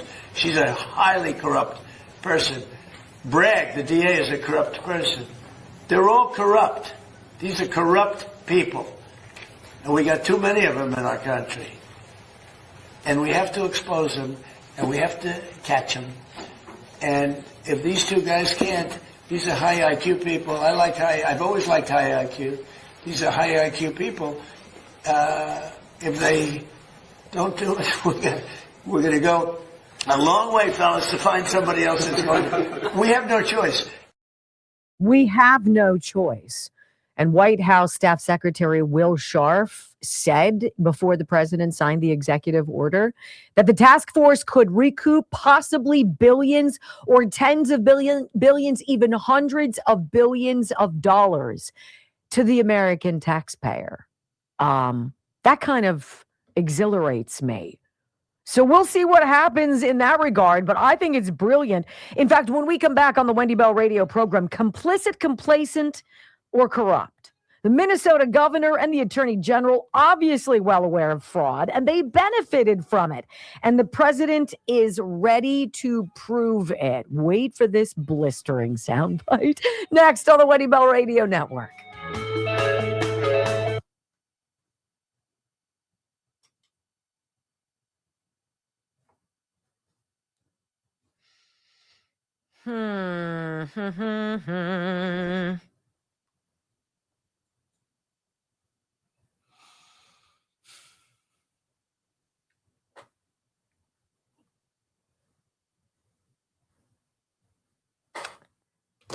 I'm going to bring you tomorrow the leftover, little small bit of leftover beef stew, Brock.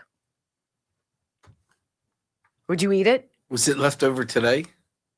Yeah, it's always better the next day. I think. Oh, you're having it today, or No. It's left over. Oh. It's what was not eaten, and there's a nice little portion there with potatoes. Can I bring it for you tomorrow to try it? Yes. Okay.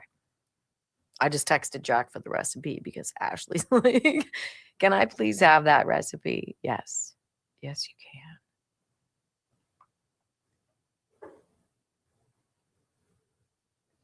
All right. Can I say this real quick? Yes, please. On the next open, as soon as you hear "Let's go to the party," I'm going to turn you on and turn off the sound so there's no overlap. Okay. Tulipblooms.shop/Wendy. I've told you guys about this. The massaging oil that is, look, it might say massaging oil on it, but this is the finest moisturizer that I've ever used on my dry, cracked hands and my feet. Right? And here's what it does. It gets in past just your skin and it gets down to the lower levels of your dermis or what have you. And it's got to plump it up and soften it up because you can go to the bathroom 20 minutes after you put this on and let it absorb into your hands, right? You can go to the bathroom, wash your hands, come back, and your hands still feel as soft as they did when they put it on. It absorbs and it totally changes everything. Brock got a box. I don't know if today's necessarily the day to go through the box because he's a little stressed out, but it looks like there's a bunch of goodies in there that our friends from tulipblooms.shop/Wendy sent.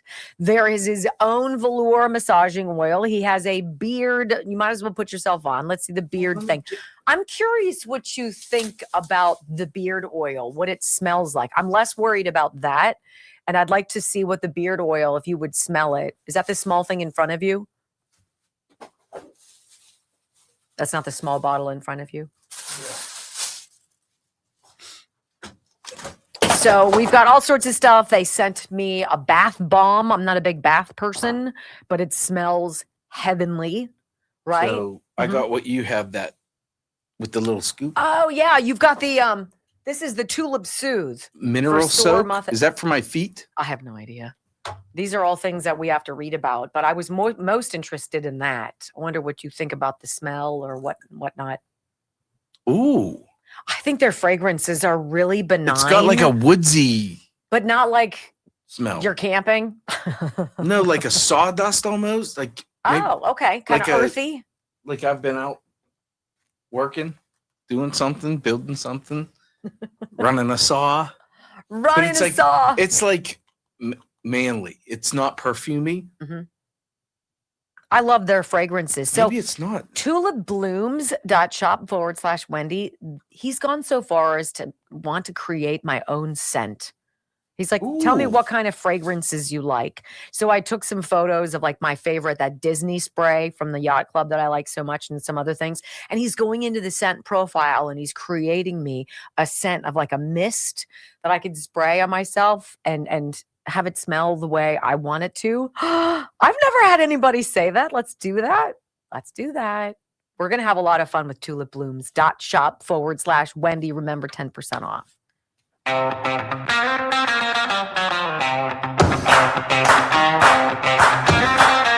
Welcome back to the Wendy Bell radio program. So the whole section here, complicit, complacent, corrupt, what is it? D, all of the above.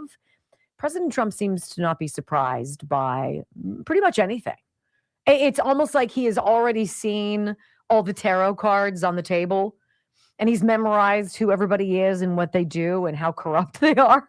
And he's got this in his mind, and it's photographic, and so he knows exactly what people are doing, and he puts things out there to see if they'll hang themselves. You're going to hang yourself? Are you going to try to pretend that this isn't what you've been doing? Because he seems to have all of the cards. He seems to know what's going on. So he says, look, Minnesota's governor and the attorney general, you got Tim Walz, you got Keith Ellison. They were so well aware of all the fraud and they benefited.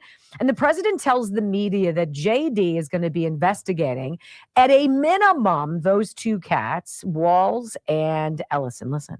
And what they've done is so sad.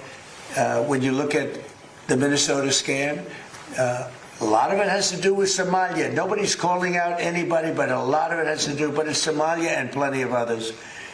And I believe the governor is complicit. I believe Ilhan Omar is complicit. I believe that your Attorney General is complicit, and if they are, you're going to hopefully find out about it, and you're going to have to do what you have to do. If we found half of the fraud that's taking place in this country, and I think you have a chance of doing that, we would have much more than a balanced budget. That's the kind of numbers you're talking about. The theft is incredible. And I think JD will make, and Andrew will make a charge later on that local states should handle nursing homes and all of these things that the federal government shouldn't be involved in. It's too big. The federal government should handle military and a couple of other things. But when it comes to nursing homes, you saw where a young gentleman was going around and knocking on doors, and none of the nursing homes existed, none of the nurseries existed. The money that's being paid out, and the federal government pays for it.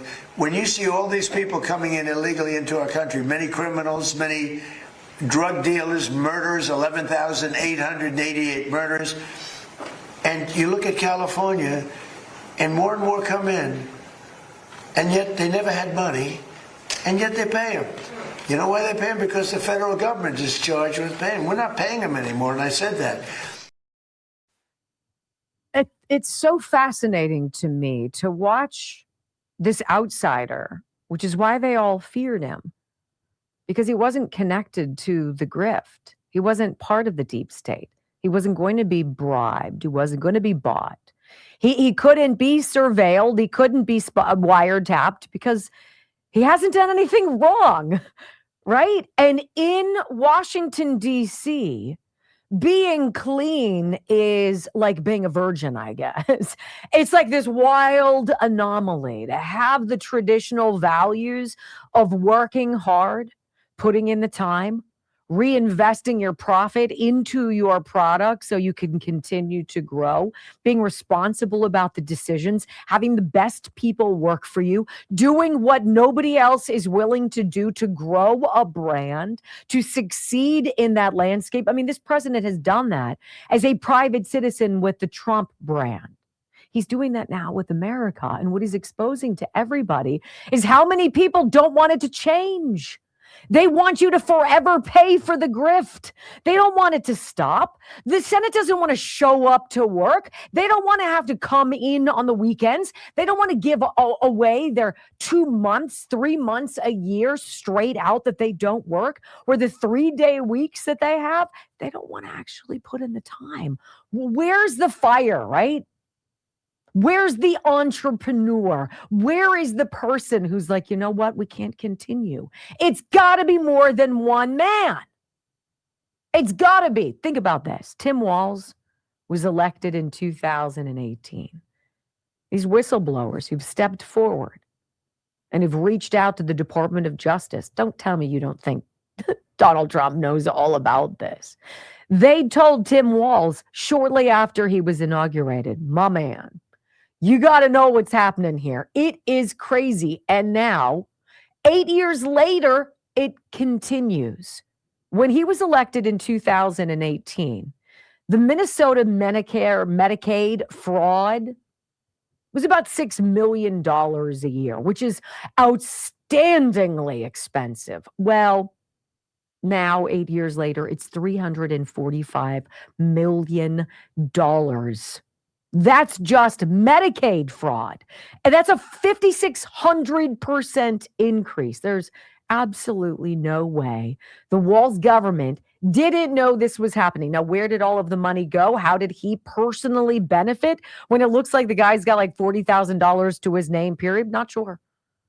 But this president knows.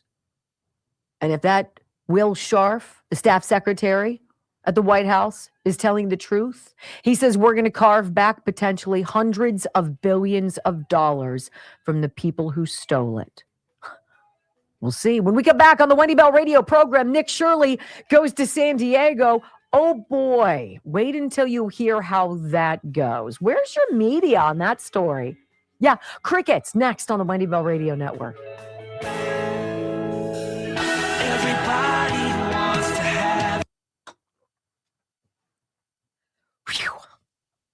Well, we're at that halfway mark. Let's see how you guys are doing. haven't seen anything from you here in a while. Let's see where our rumbles are. We're at 2.13. Okay. Can we get to 2.5? 5,500 people watching. Hi and welcome. I'm so glad you're here. This is easy. We love you to weigh in. And if you can hit that thumbs up button, that helps me. Or if you can go underneath the video box where we have all of the links to the sponsors and all of the promo codes that you need, is the comments. And let's see, what do we have? 256 comments so far. So thank you. And this is Razorback. Hello from upstate New York. The Watkins Glen Corning Elmira Triangle. We got to shovel snow this morning, but you can count on us for being here in time for the greatest source of news out there, Wendy Bell Radio. Thanks, Razorback. The beard oil. That's like a manly, musky. I like that. Huh. It's super light, but it makes me want to smell it more. You know, when you put it away and then you're like, wait, I could take another sniff of that. That's nice. I like it. What do you do with beard oil? You rub it on your hands and rub it in your beard? Mm-hmm. That's just it? Yeah. It just keeps your hair soft or your skin moist or what? Yeah. Yeah. Sorry. I was reading. Anywho, let's see what else you guys are saying. Thanks, Glow. Thanks, Rob V. Hey, Team 1717. Good morning, Patriots. Let's go. I love it. Good morning, everyone from Plano. Hey, School AF. Hitting the rumble before going to work. I am Sam. Aqua Blue, good morning. Happy St. Patrick's Day to all of you. I almost forgot and didn't wear green. Did it happen at your school where you'd get punched or pinched if you didn't wear green at school? I swear to God, I hate being pinched. Let's see. Top of the morning to you on this St. Patrick's Day. Kathy Shupp says, hello, Kath. Good to be with you. You guys rock from Virginia. Yeah, we do have idiots from the state right here. Yeah, I understand. We've got them too, Andrew, 433. Hey, silly shy Ben. You're the best, Wendy, with the heart. Appreciate it. I don't know about that. We're trying. Washington State, Cambria County, in the land before time. Hi, Yogini Fun. Hi, Tina, number 167. Good morning. Hey, remember, guys, they're not going to last forever. Very special. Hey, the Wolfman, $5. Thank you for some really good beard oil. No, I'm not going any beard oil. We got it from Tulip Blooms. I want to show this to you. This is our Second Amendment commemorative gift. We have 3. The first one is sold out. This is the second one. This is the one that has the Clarence Thomas North is still north on it. And I love. So you can imagine where it goes and what you see. Isn't that neat? Isn't that so cool? So if you want this, we have 20 left. 20? Yeah. So these are the Second Amendment commemorative gifts. You're not going to see them a picture shown, and there's really not much of a description because there are limitations on what you're allowed to do and say. But that's what we have. And if you're interested in having one, we'd love for you to have it. Once we sell out, we're not making them again. So we'll make a third one. We'll make a third one.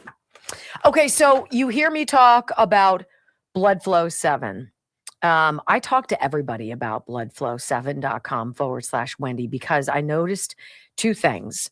I noticed that I'm not winded and I don't peter out as easily when I'm lifting weights, and that the woman I work out with is consistently increasing the intensity and the weights that I'm doing. This progress thing at age 55 is wild. And it's exhilarating. I have never felt more capable, more confident, let me just say, in the gym. But even just outside picking up sticks, going through the woods with Murphy and walking up one of these kind of steep inclines where normally I'm huffing and puffing at the end. I did not. I can barrel up it now. And I was thinking just practically, you don't have to be a huge exerciser to get the benefit of more nitric oxide in your blood, which opens up the blood vessels so more blood can flow through. And you're like, how do you know? How long does it take for it to hit you? And I'm like, I take it every single day at the same time, every single day, right when I wake up.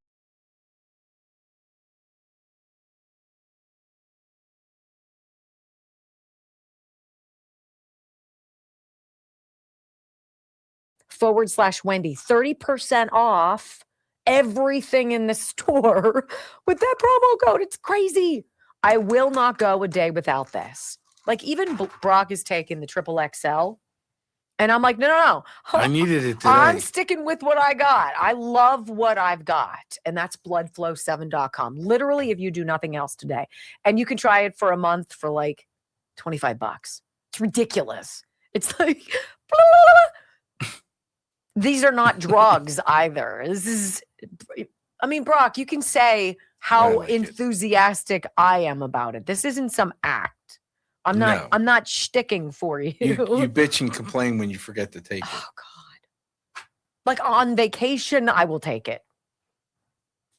Get it to bloodflow7.com/Wendy.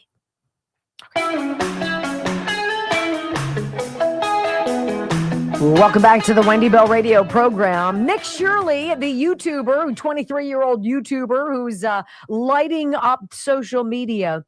It's almost like, as obnoxious as it is, watching people from Somalia who are illiterate, who are poverty-stricken, who struggle with so much in their home country, to come here and be the ones driving around in G-Wagons and Mercedes-Benz. It's almost as offensive as a 23-year-old YouTuber being the guy to blow the lid open on a welfare fraud apparatus that the media seemingly has no interest in covering. Like, does it honestly take war against one of the most notorious terroristic regimes, Iran, for you to see how many people don't fight back against terror because it's all part of the apparatus? You're forced to see all of this. It's like parents who are like all for transgender mutilation. You're like, I don't know what happened to you, but you're a lunatic. Step back. All of it seems like it's a simulation because it can't possibly be real, but it's real. And Nick Shirley has moved from Minneapolis on to San Diego. He's got a new cohort. I don't know who this individual is, but it's a woman. And she's come with the deets for him. And they're going door to door to various daycares in Southern California. Let's just see who's going to open the door. Let's just see how much the government is paying these outfits. Even when the state of California comes to inspect these quote unquote daycare facilities, these child leering centers, right? And they find that there are no children there. It doesn't change the fact that they're still getting paid. Enough is enough. Here is Nick Shirley, as he hits San Diego, maybe wants to work with JD Vance and rooting this out. He's like, look, California pays the highest taxes in the entire country, which might be why California is also a hotbed of hospice and daycare fraud, and the fraudsters aren't even shy about hiding it. Here you go. This is the sound of hospice money. Could you just answer the question, what's the need for 1,000% increase in hospice care here inside of LA? Do you have the paperwork to enroll a little boy by the name of Joey? You don't know what's going on? Well, it says there's 14 children enrolled here on the state of California. That there is $6,000 per beneficiary. Can you give us any explanation? Where can we open a hospice at? Get a Maybach just like you. California may have the largest amount of fraud in the country, as California is the state with the highest taxes and collects more money than any other state in America. It is filled with fraud. California's version of Medicaid, called Medi-Cal, has more than doubled since 2022 from $108 billion to a proposed $222 billion in 2026. Their population, however, has not grown exponentially. However, their spending has. There has been 1,000% increase in hospice care in the Los Angeles County. In fact, 1 out of every $10 of home health care in America is spent in Los Angeles. On top of that, their government-funded daycare programs are filled with violations. While they continue to give money to these fraudsters, it is estimated that the fraud in California could be in the hundreds of billions of dollars. In this video, we'll be going face to face with these fraudsters, confronting them as they defraud the American taxpayer out of millions and billions of dollars as they live their lives in luxury, driving around luxurious cars that cost more than $100,000 that you actually paid for. That you actually paid for. You know, you have to wonder if somebody went in, and we did this during COVID when they were telling us that COVID children were vectors of disease. Oh no, make sure your child stays home, because if they bring home the virus and your grandparents or your parents live with you, they're going to kill them. And then we started looking at the numbers and it's like, wait a minute, you can't have more children than are children who actually exist. And this is what they do. There are more children receiving whatever daycare, going to daycare in Southern California, than there are likely children who exist in these zip codes.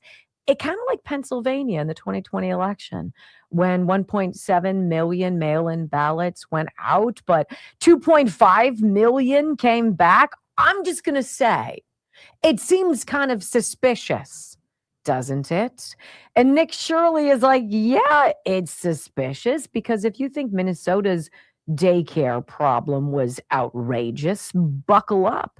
Would this be a place where you would send your child when you needed them to be cared for while you were at work? Yeah, I don't think so. Let's start first by going to these daycares filled with violations that still continue to receive money from the government. So this is the location of the daycare. It's in the middle of this shopping plaza. A lot of the buildings are closed down or boarded up and have been graffitied.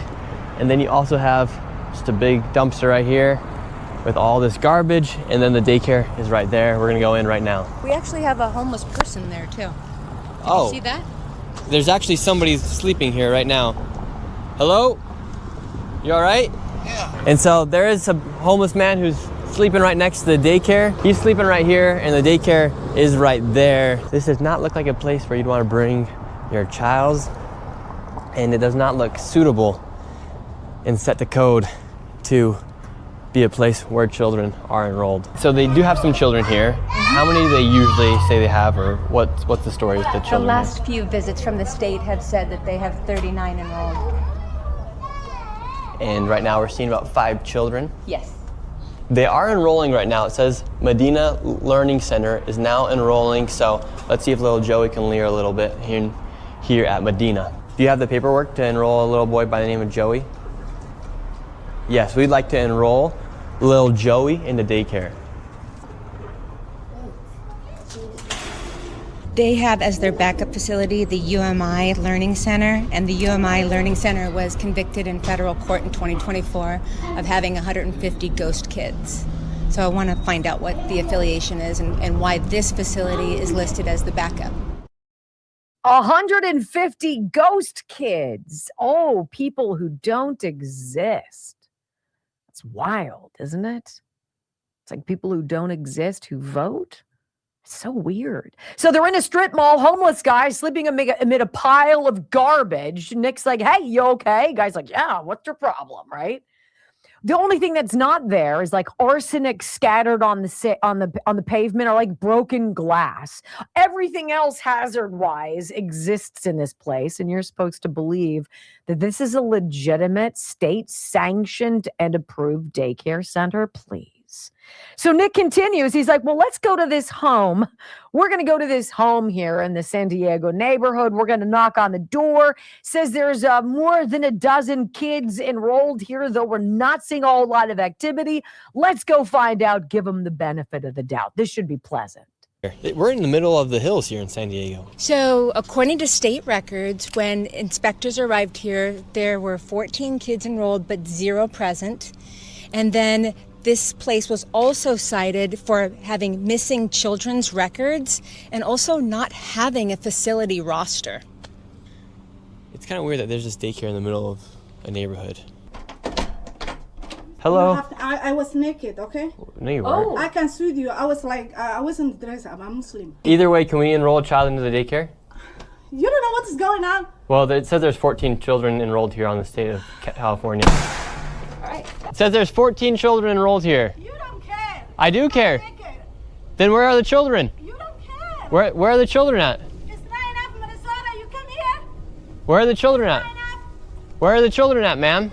All right, so what she's doing is she's making a video right now. She's gonna send it out all to all the other daycares.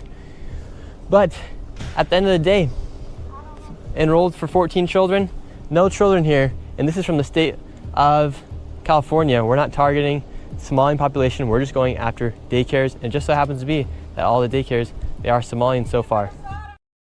I'm naked, she says. Well, that's a problem if this is a daycare. I'm just going to say that, right? And then the audacity. See, that's the kick in the huevos, isn't it? It's not enough that they lie and they get away with it and they use environments that are unsafe, and then they go out and they spend money and they buy lavish things. They become indignant when you knock on the door and ask them as though you're the offender. Get away from me. I'm going to call the police. No, see, you're the one who's ripping off everybody in the neighborhood. It is that audacity that really pisses me off. How dare you? So she phones everybody or sends video of Nick Shirley. And how does she know who all the other daycares are?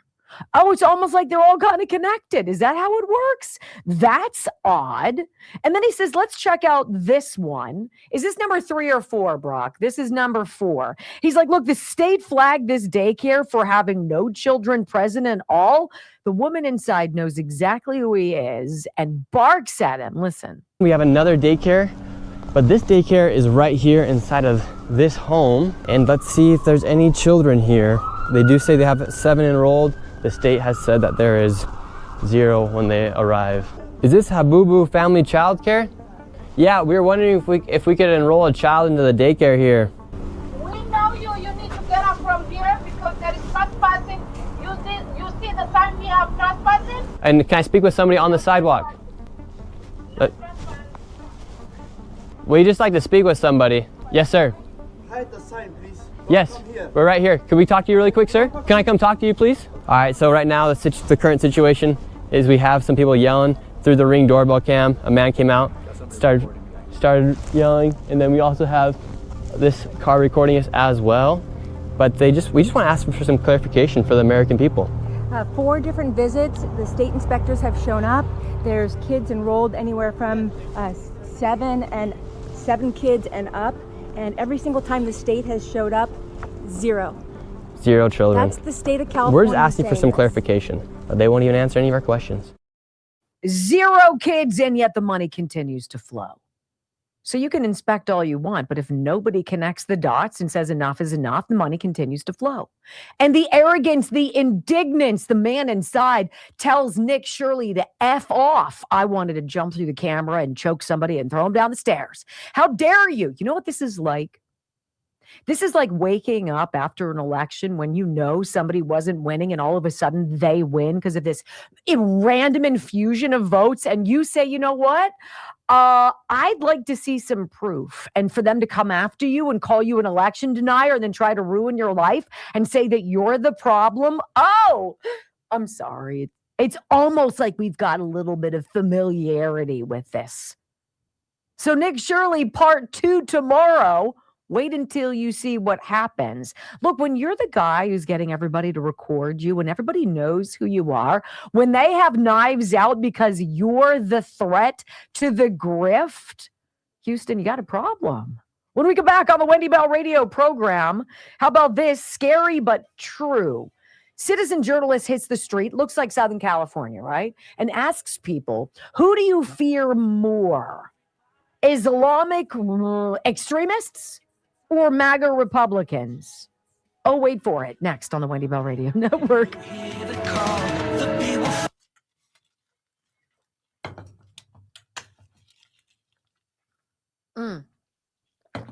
Okay. I got to tell them we're down. This is it. We're down to the nitty gritty. I have a scoop for me and a scoop for Brock tomorrow. I'm like, no.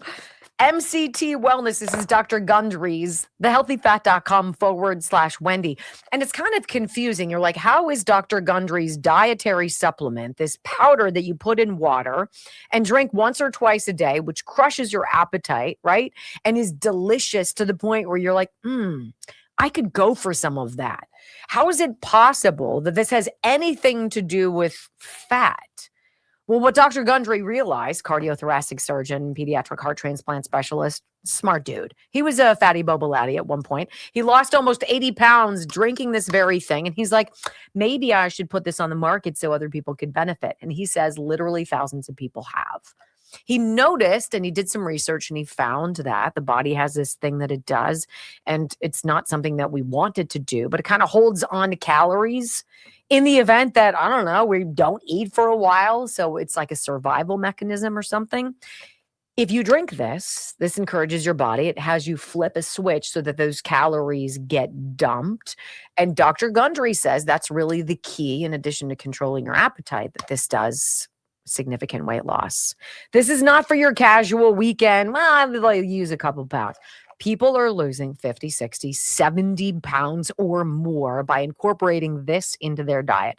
Dietary supplement. It is called The Healthy Fat, thehealthyfat.com/Wendy. And Dr. Gundry always spends the time to put together these videos that show you exactly what's going on, why this works, and why it can work for you. And that's a huge benefit. So go to thehealthyfat.com/Wendy, read about it, see if this is something you want to try.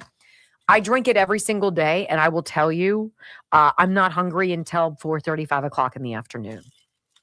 And that's huge. If you want to lose weight, not eating 3 squares a day is going to help you. This is money. It's great. Especially with the collagen in it, just saying. So thehealthyfat.com/Wendy. Love them. Did you put any beard oil on? Did you? Come here. Real quick. For what? I want to smell it. Come here. No, I got a minute. No, you don't. What? That's garbage. That's total garbage. Would you like me to leave it in there for you to smell? I don't want you sniffing me. No, if you're like, I want to smell if you like. It doesn't. No, it doesn't have that overpowering.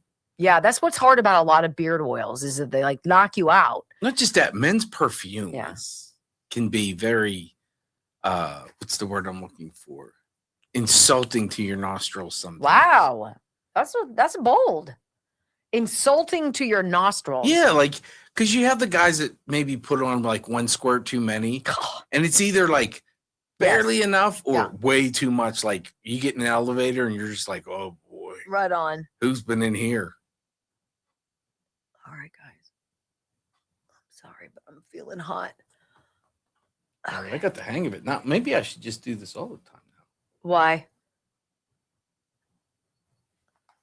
I'm kidding. Oh. I'm trying to make you feel less. You were not having any issues, right? Except for that background music, which I can change tomorrow. No, I'm fine. It's just hard to.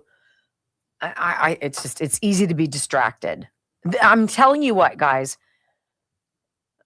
Make it quick. Healthy Cell, Focus and Recall. Try it. I didn't have it yesterday, and I felt like a fish out of water. I really did. Focus and Recall, healthycell.com/Wendy. It's just like, here we go.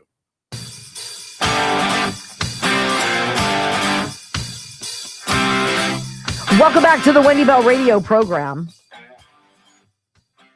So, the president has flushed out these NATO countries that don't want to pay their fair share, don't want to participate, don't want to show up when stuff gets serious.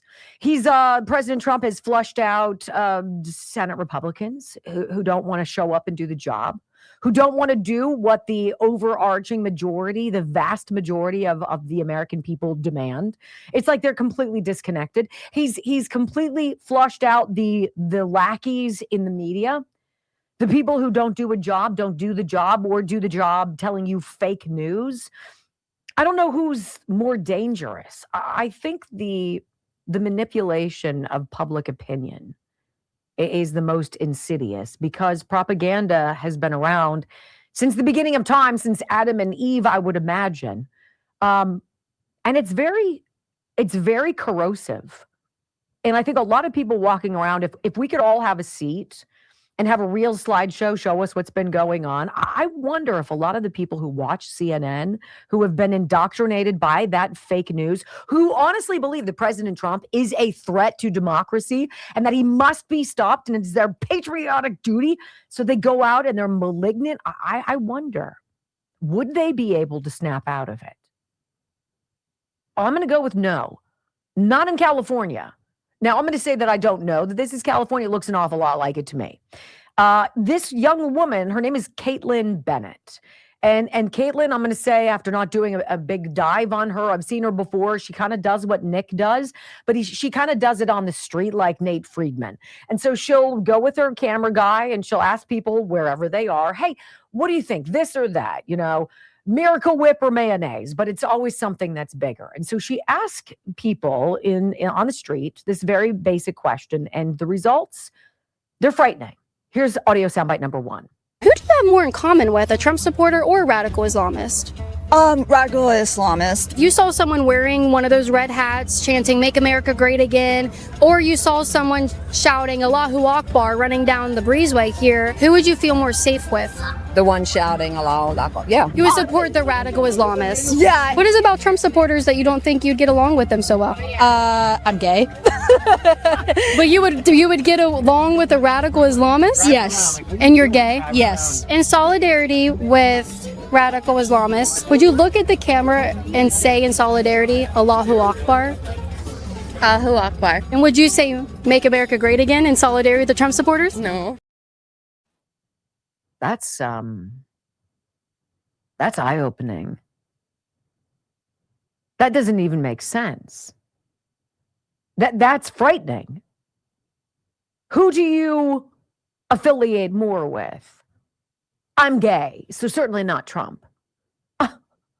You're not gay, you're just dumb.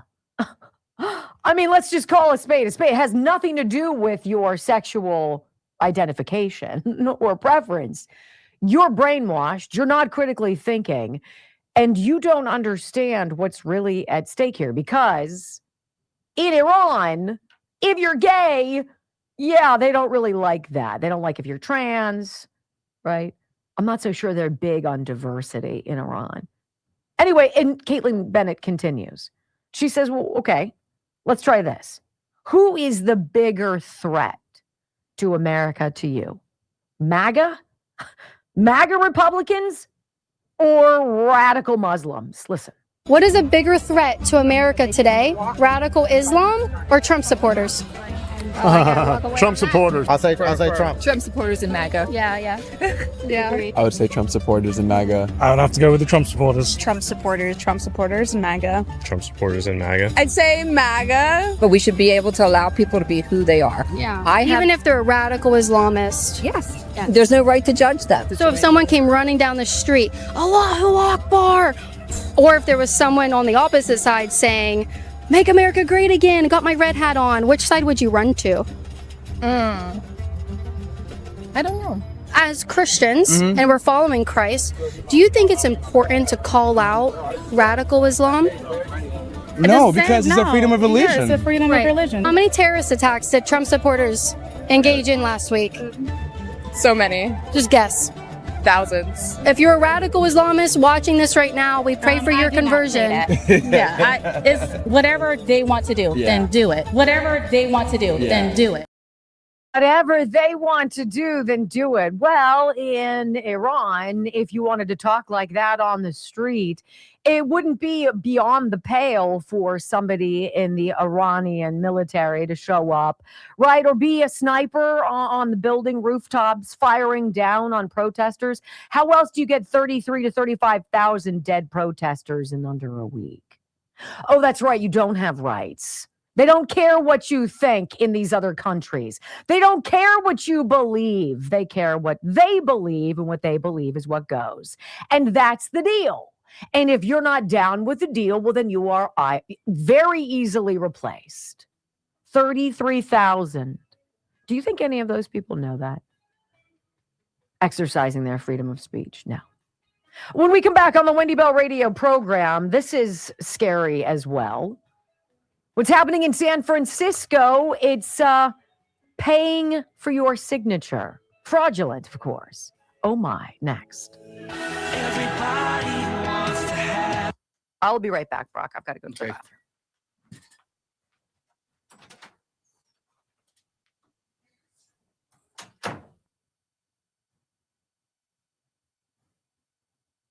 I'll pay her a compliment while she's gone. Stuff like that's going on in the studio, there are a lot of people who would panic and be a complete asshole to me. There's someone like me running it all. So I won't say while she's here, but how lucky am I? Because I've worked with people that you think they'd sound fine on the air, and then the minute you go to break and the mic was off, swearing, saying how this is horrible. She just goes with the flow. It's nice when you're in my position and the person on the other side who has to talk for 3 hours, and it isn't the little things can throw you off. And like that, the bumper music seems so little, but when it's not used to what you're used to hearing, it can be very, very distracting. But anywho,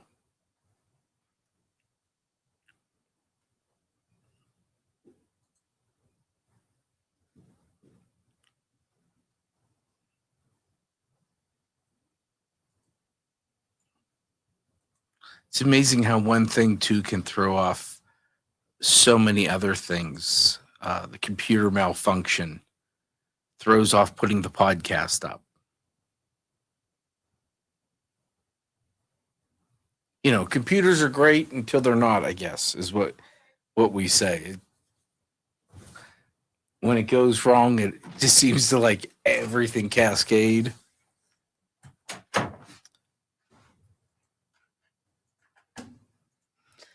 All right, I'm trying to get this out of the way. I don't know if it's working. Okay. I was going to ask you guys, if the stock market crashed tomorrow, how much money would you guys be out? How would you $4, right? How would you be able to manage that? If you're heavily invested in stocks, if you're heavily invested in the market, like I get it, and we all kind of roll the dice, but if you have gold and silver, then you're not going to lose your gold and silver. And it is a great hedge against inflation. It is a great way to diversify your plans for the future and to give you a little breathing room. And when you think about the value of gold since 1971, when we left the gold standard, the value of gold, it's gone up 7,000% since then. I mean, that's just nutty. And I don't know many other companies other than Texas Bullion Exchange. WendyLovesGold.com. Look, I've bought from them twice. They're phenomenal. Great to work with. I don't know any other company that says to you, look, we're going to give you a guarantee so that you never lose any money. Ever. So when you buy whatever you buy, they have this principal protection program where, let's just say, in the weird chance that everything, the value of precious metals hits the floor, you don't sell your gold or silver back to Texas Bullion Exchange for $1 less than you paid for it, not even a penny less. That is a huge guarantee. 855-927-5557. Plus super reactive, like when you need them, you can get online, you can email, or you can just call 855-927-5557. Get somebody on the horn and get answers to your questions. I love that. This is a company that feels about America the way you do. They're staunchly conservative. They support this president and this administration, and they want you to be supported basically in your plans for the future. Precious metals, gold, silver, platinum, palladium, wendylovesgold.com. I really do enjoy this company. And I'm grateful because they sponsor not just the podcast, but this program. Giant. Dedicated like that, giant. I still have my silver bar, so I'd be good to eat for a week and a half. Then I'd come raid your fridge.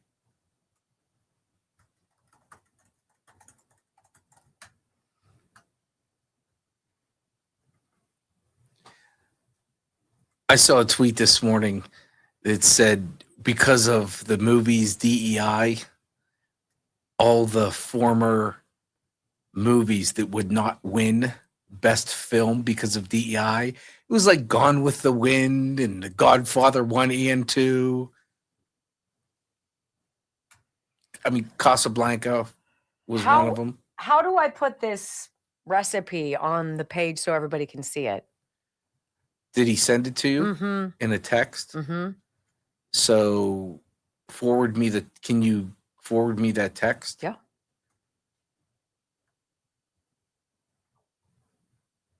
And then I will. I'm telling you guys, this is, I've never said, oh my, beef stew ever in my life.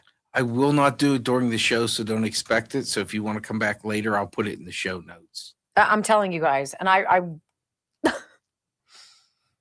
I had to stop saying something because I was making my son so uncomfortable. I was like, oh, it's so good. You're going to love it. Okay. This street video is just absolutely bananas. At least they're investigating in California. What? Fraud? Shut up. Crazy. Let's see if I can do this real quick. Look at you guys.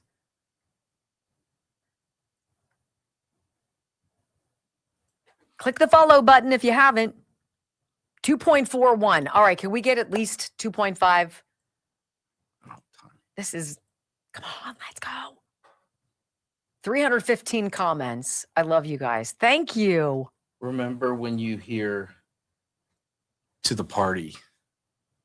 Did I jump it before? I'm sorry. Yeah. Don't worry about it.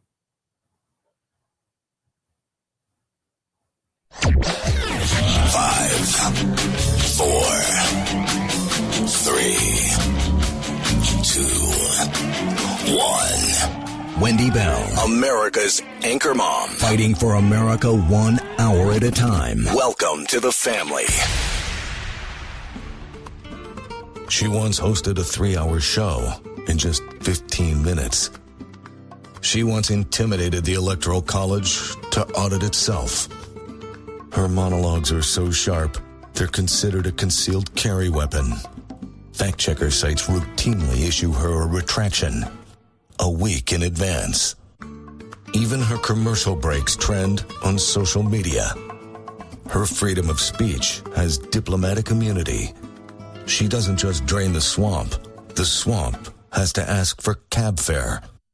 Wendy Bell is the most interesting conservative woman on radio.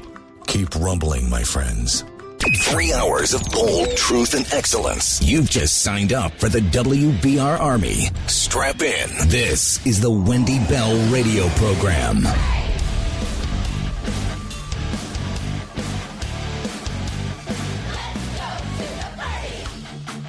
Welcome back. Hour number 3 of the Wendy Bell radio program is live. You know, I remember several years ago as and I were putting together the machinations of this program, and it was starting to gain traction after 2020, after COVID and all of that. I was approached by multiple people in the Republican Party here in my hometown in the land before time in Pittsburgh, Pennsylvania. And they were kind of putting out the feelers like, do you have any desire to run for office? And I was unequivocal. No, none at all. In fact, no. Well, because we could really use a Republican mayoral candidate. And I laughed out loud. And this person who was asking me in all sincerity and was being very kind about it, I think was kind of offended. And I was like, the situation, the machinations of fraud and election malfeasance in the county in which I live are so ridiculous. There is no There's no stopping it. There's no Republican who would run for office in the city of Pittsburgh and ever win. I don't believe in my lifetime there will be a Republican who leads the city of Pittsburgh. Why? I mean, think about what's so deeply entrenched in the entire environment of politics. First of all, you need to have ridiculously deep pockets. Is there enough door knocking, grassroots collecting that you could possibly do to go up against a well-oiled and well-funded machine as an outsider, kind of like a Donald Trump without the billionaire bank account? Is there a way to go up against that and fight as a person who doesn't have deep pockets? No. If you did and you kind of gained a little bit of traction, well, the money machine on the left would be so pervasive. They would dig into anything they could possibly to smear you, to go after your family, to ruin anything about you and your reputation, because it's ruthless. When you are fighting for the gravy train to continue in perpetuity, it's a little desperate. You'll do whatever needs to be done. Who in their right mind would ever put themselves in that position? Well, I don't think there are a lot of Donald Trumps around, people who are extraordinarily wealthy, who don't have skeletons in their closet, who know that when they step forward and go down the escalator or decide to throw their hat in the ring in a local race like the Pittsburgh mayoral race, that they can't throw anything at you because you've done nothing wrong. You've only done what you've said you've done, and you're willing to bank on it. You're willing to take it to the bank. I don't know a lot of places in deep blue cities where a Republican candidate who's simply tired of the filth, the lousy roads, the bad decisions, the exorbitant taxes that never go down, that keep going up, the services that whittle away. I don't see in that environment how a Republican steps forward and changes it. And so it's easier for a lot of people, even if it means leaving their hometown. I can't affect a change myself, but I can extract myself from this environment. And I don't want to see the city I care about further go through the cracks, but it's going to happen. At some point, people make a decision. I'm either going to check out and hold my nose and realize that it's never going to change, and I'm going to stay in the city knowing it's not going to change. It's only going to get worse. Or I'm going to go find a pasture where the grass is a little bit more tender and the people are a little bit more friendly and the corruption maybe isn't as suffocating. Well, where is that? It's not California. It's not California. I don't know how you save California. And I love California. I'm from California. My family's there. It's the most beautiful state and some of the most wonderful people. But the Democrats have it so firmly entrenched in their system. How are you going to break through? How would anybody break through? I don't know. And then you see stuff like this. Look, it's not just elections. It's not just paying people to do this or that. How about just paying people a few bucks to sign a petition? Not sign their name, not give their true identity, but just sign this right here. Sign it with this name. Sign it with this address and this zip code. And here is your $5. Does that sound like some way to legitimately get an item, a petition, into review for the electorate? I wouldn't think so. But in California, this is what's been going on. I want to read you this, KSAT.com. California launches probe after video shows petition gatherers offering money for signatures. Is nothing sacred? No. Not when all of this money is on the line.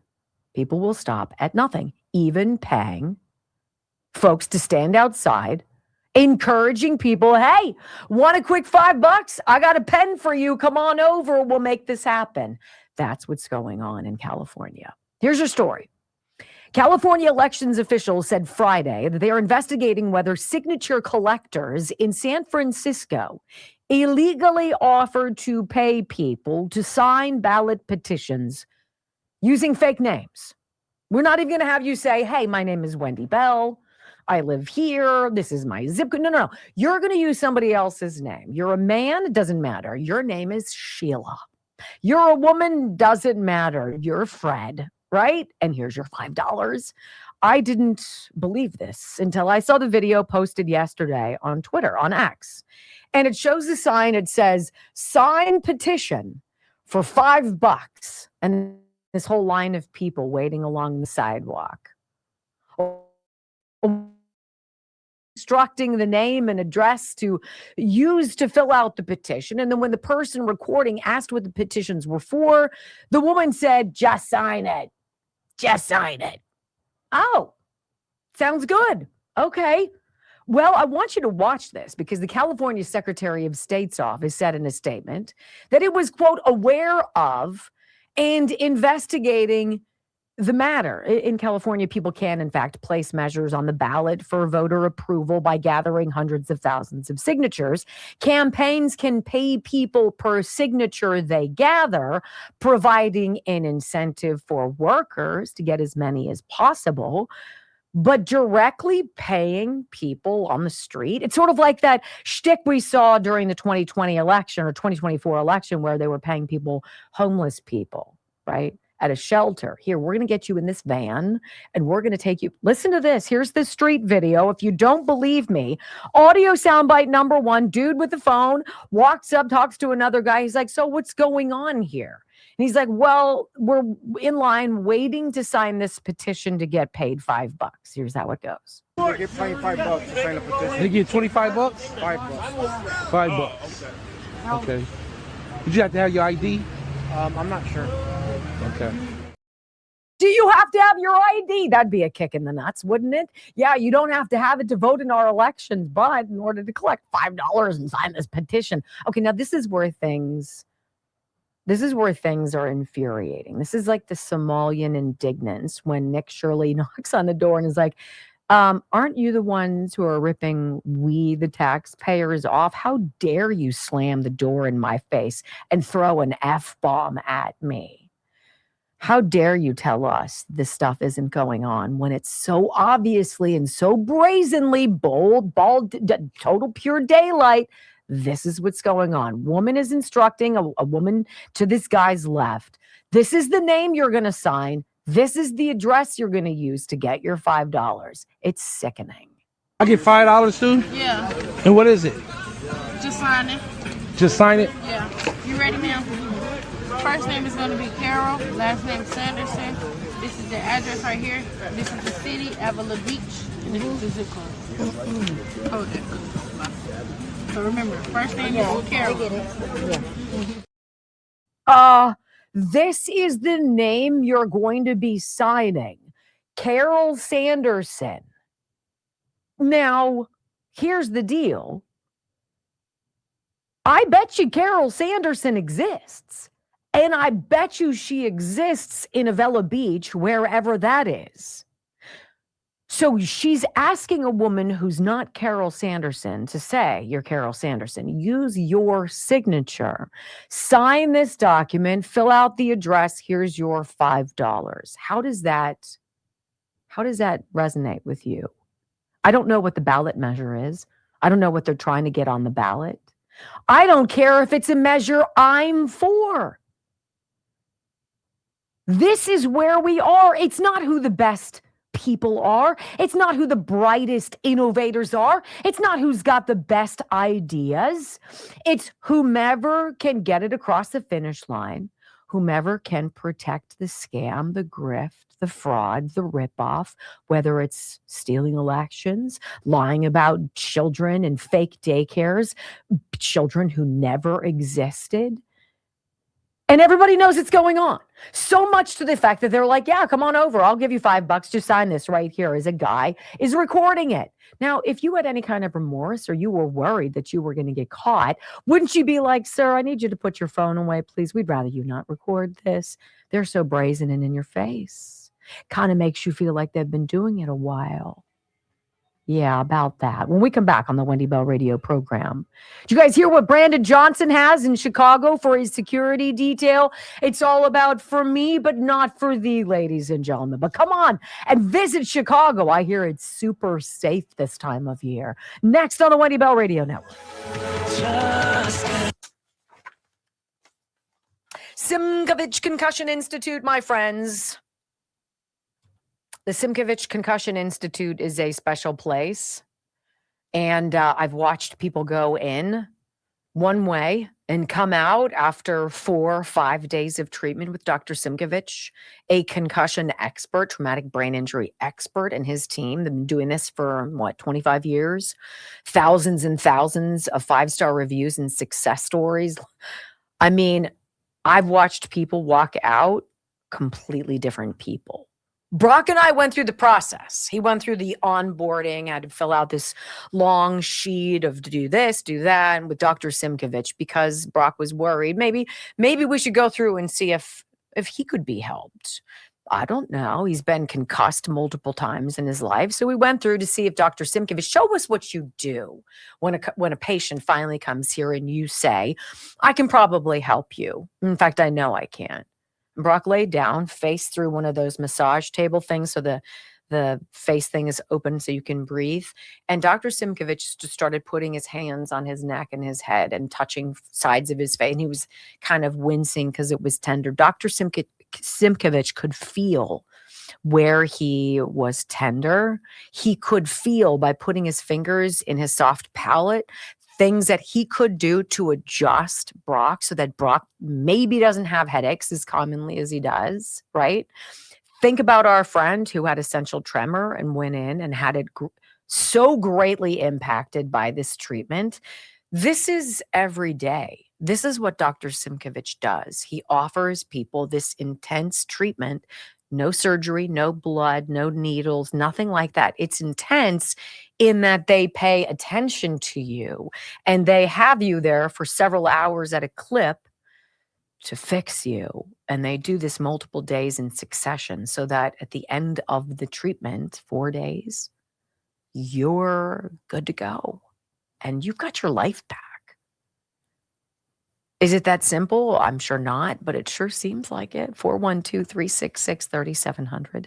SimkovichConcussionInstitute.com. Absolutely saving people's lives. If you are a chronic headache sufferer, don't suffer. Please don't suffer. Call 412-366-3700. People come in from all over the country for this for a reason, because it works. And by the way, I was flabbergasted by the expense. It's not a break the bank situation. Not at all. For your brain to be fixed. All right.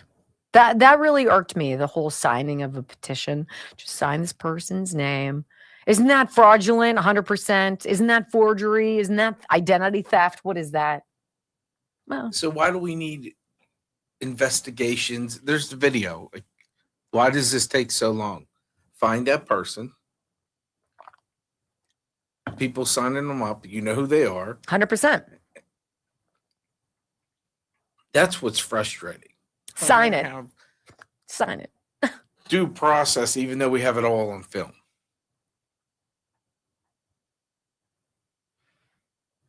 This next story is...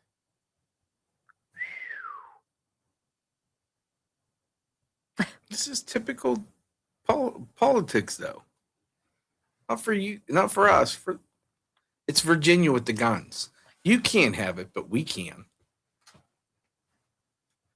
That is a great, great analogy. It's the same thing. You're right. Oh my God, it's so cold in here.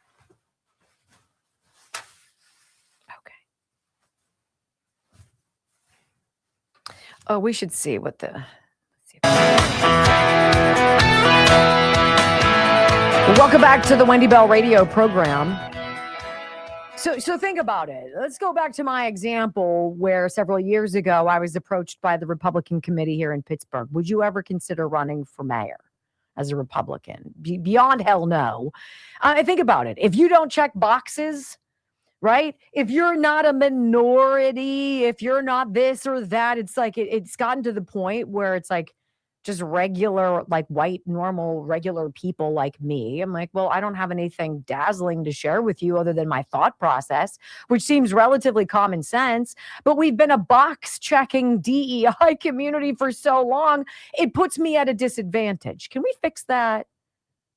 Can we go back to the strength of your ideas and your resolve to actually work hard to get a job? Because in no world should Lori Lightfoot, Beetlejuice, have ever been mayor of Chicago any more than, clodhopper, basic two-bit loser, Brandon Johnson. She should be mayor. And one could argue, well, there are boxes that were checked. I mean, Lori Lightfoot is a gay Black woman. She almost hit the trifecta if she also was an immigrant like Karine Jean-Pierre. Brandon Johnson's just a Black dude. He's just dumb, and that has nothing to do with being a Black dude. He's just dumb. And people in the sanctuary city of Chicago, who the state of Illinois and J.B. Pritzker have gone to bat to basically make more dangerous, the city of Chicago. We're not going to work with ICE. We're not going to do any of this stuff. You roll the dice if you live in Chicago, right?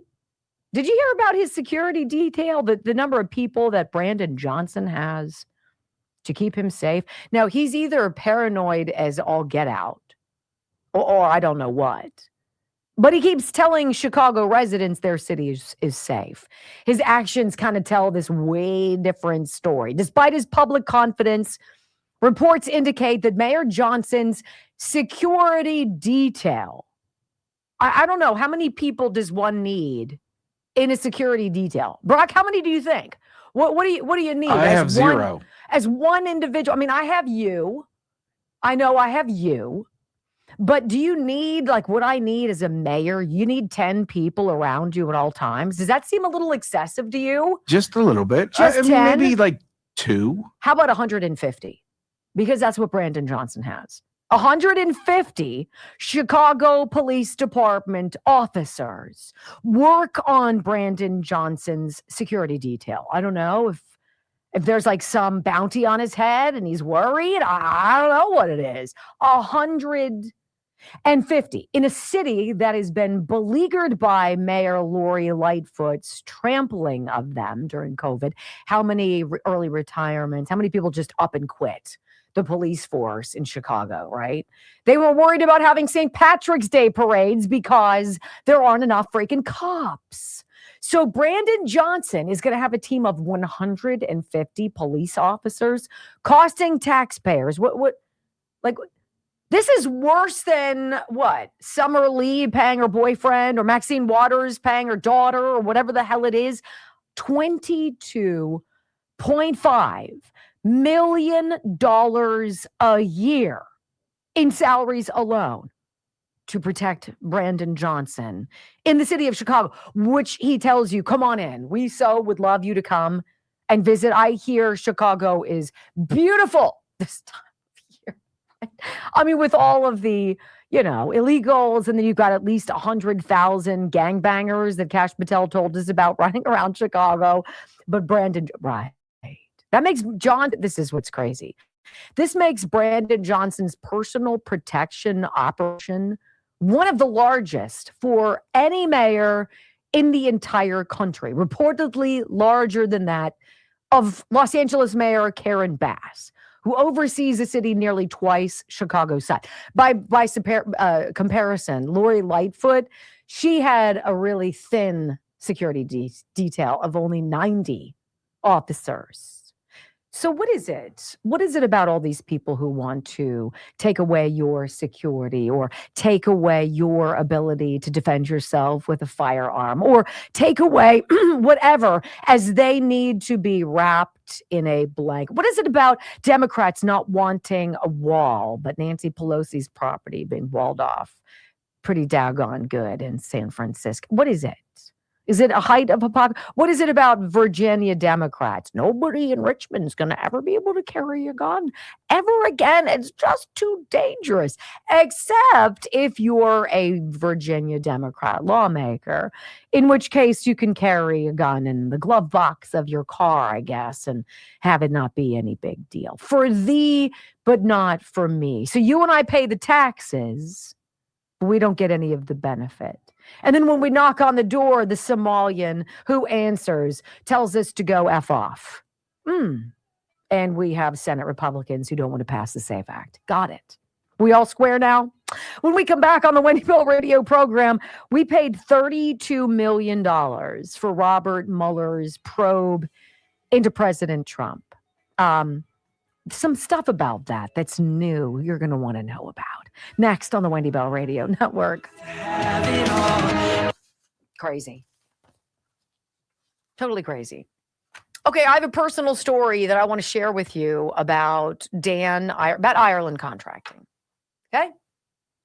So we're doing some construction on the back of our house, and the contractor told us your electrical panels are woefully out of date. Code. They're not up to code, and quite frankly, we wouldn't be able to do much work on here until we fix it. And I'm sorry, but that's going to cost you $9,000. And I was like, ugh. And the contractor was like, yeah, and that's after we shopped it around all these other places. We got quotes almost as high as $13,000. I was like, what? Down to $8,000. That's how like loosey-goosey some costs and estimates are, right? So Joe said to me, well, did you ask Dan Ireland to come over and look at it? And I was like, I didn't. I will. And so literally I text Dan Ireland. Now, if I didn't have his cell phone number, I would have gone to IrelandContracting.com and I would have put in a request for him and been like, hey, I need an estimate on these 2 electrical panels. Can you schedule an appointment, right? So Dan texts me back immediately. What are you doing Monday at 4? I'm like, nothing. Monday at 4. He was at my house, going around the house, going in the house. He was downstairs in the basement looking at the thing, taking pictures, yada, yada. He's like, okay, I'll see you later. I'll send you an estimate.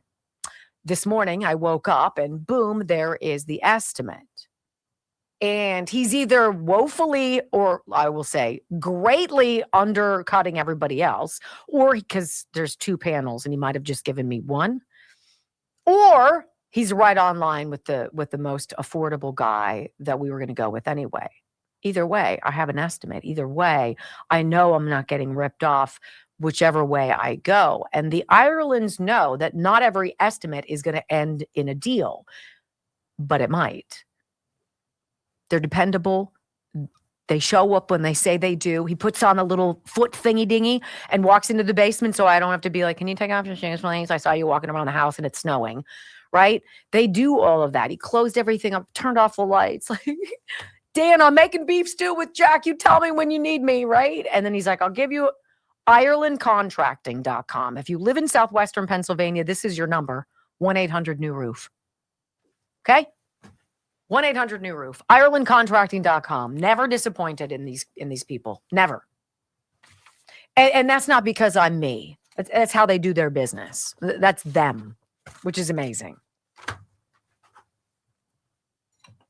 Oh. All sorts of weird stuff going on here today, ladies and gentlemen. You show anybody's bootay today?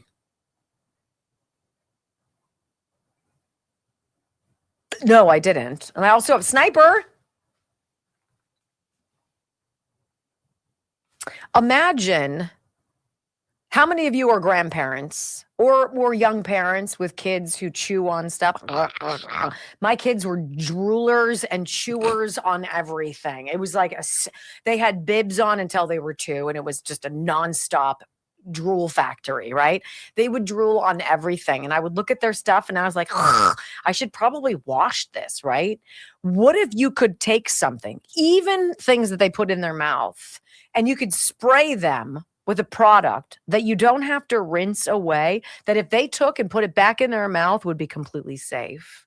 Yet it kills all of the bacteria, all of the germs that cause bad odors and infections and mold and fungus, right? What if that product exists in nature. It does, and it's called Sniper, disinfectwithsniper.com. You could spray everything that your children chew on, grandkids, whatever, and they could put it right in their mouth and be A-okay. That's a product that is special. That is disinfectwithsniper.com. I was showing Jack last night, I was cleaning the stove after he had made dinner, and I said to him, I'm like, hey, if you ever need a great degreaser, try Knockout. Knockout is also at disinfectwithsniper.com. Phenomenal deodorizer. I mean, this thing will take the smell of anything out of an environment. Cat urine, cigarette smoke, mildew, right? Wet walls from the basement, completely neutralize. It's also, who knew, phenomenal degreaser, right?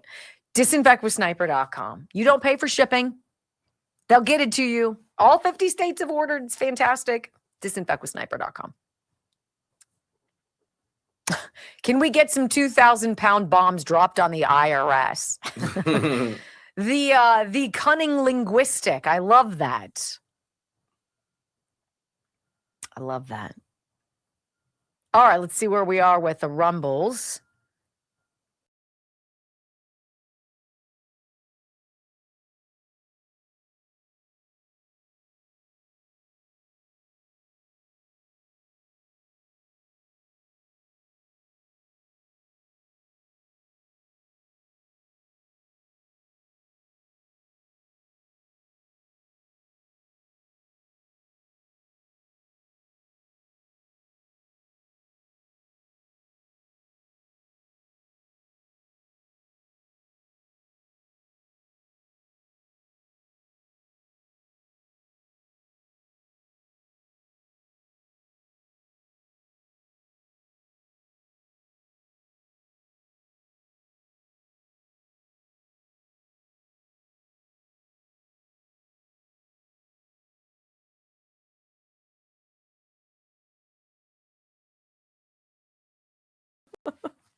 I don't blame him.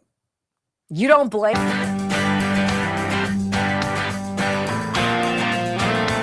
Welcome back to the Wendy Bell radio program. So much is coming out, it's almost hard to keep up with it. Though it seems like then we're walking in, you're like standing in quicksand. Nothing is happening with the SAVE Act, anything quick. But I want to read this to you because Miranda Devine, who put out a phenomenal article on the New York Post, found out from a whistleblower about the Mueller investigation. Remember the Mueller investigation? It was all about investigating Donald Trump. Well, Miranda dropped this bombshell, I will say. That's really not, because I think everything that we know, it was all a witch hunt. Everything that they've done has been vindictive, has been vicious, has been to destroy him, to kill him, to silence him, to stop this president. Mueller probe cut corners, broke rules to get Trump, whistleblower claims. Shocked? Well, some of the details, and especially when you consider that this Mueller probe we paid $32 million for, at a minimum, it's enough to make you... An FBI agent assigned to then special counsel Robert Mueller's investigation into Donald Trump's 2016 campaign. Like, see, this is why when the Republican, committee of Allegheny County or city of Pittsburgh or whatever it was reached out to me, like, would you ever become a candidate for the Republican Party for mayor? I was like, are you kidding me? Did you see what they did to Donald Trump? What they do every single day of his life? Well, an FBI agent has made some bombshell allegations charging that misconduct, political bias, and overzealous thoughts permeated the team to the point of festooning the walls of their office with anti-Trump cartoons and drinking alcohol while on the job. Let's get them. Let's get them attitude colored the 2-year investigation into false claims that Trump and his advisors colluded with Russia to win the 2016 presidential election, the unidentified agent said. Shocked? No. Some of the details, really disturbing. You need to know about it. The allegations were first made in December of 2020 when the agent was interviewed as part of an internal FBI probe into alleged misconduct by then supervisory intelligence analyst Brian Auten, who's a central figure in both the Russia collusion hoax and the Hunter Biden laptop cover-up. In a Sunday night letter to Attorney General Pam Bondi and FBI Director Kash Patel, Senate Judiciary Committee Chairman Chuck Grassley detailed the most troubling aspects of the agent's account, this whistleblower's account, saying it confirms longstanding concerns that political bias rotted the decision-making process within the Mueller team. The American public deserves answers. Wasn't Donald Trump impeached the first time for allegedly talking to Vladimir Zelensky? And it was twisted to make it sound like he was asking for Zelensky to help him dig up some dirt on his opponent, Joe Biden. And that was a bridge too far. That was outrageous for the Democrats. Can you imagine a president going after his obvious political opponent and trying to get somebody to help him get derailed? It's so funny. That's all they've been doing to Trump for 9 years, right? It's all they do. The American public deserves answers. This is what Chuck Grassley said to Pam Bondi and Kash Patel. So among the most damning allegations, I'm going to dot a couple of these things for you, because that very intense feeling you had of witch huntery, right? When all the news was 100% negative about Donald Trump and you were standing back going, I don't understand what everybody's issue is with him. And then you realize, oh, he's the biggest threat because he wants to drain the swamp and they're all swamp rats. This is gonna validate that sickening feeling you had in your gut. Among the most damning allegations, here we go.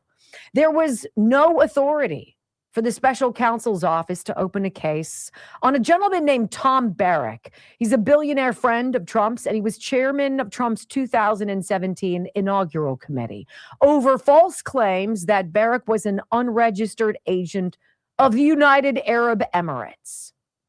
Oh, wait a minute. So a billionaire friend of Donald Trump's, who's on his inaugural committee, gets dragged into some investigation and is alleged to be some agent of the UAE.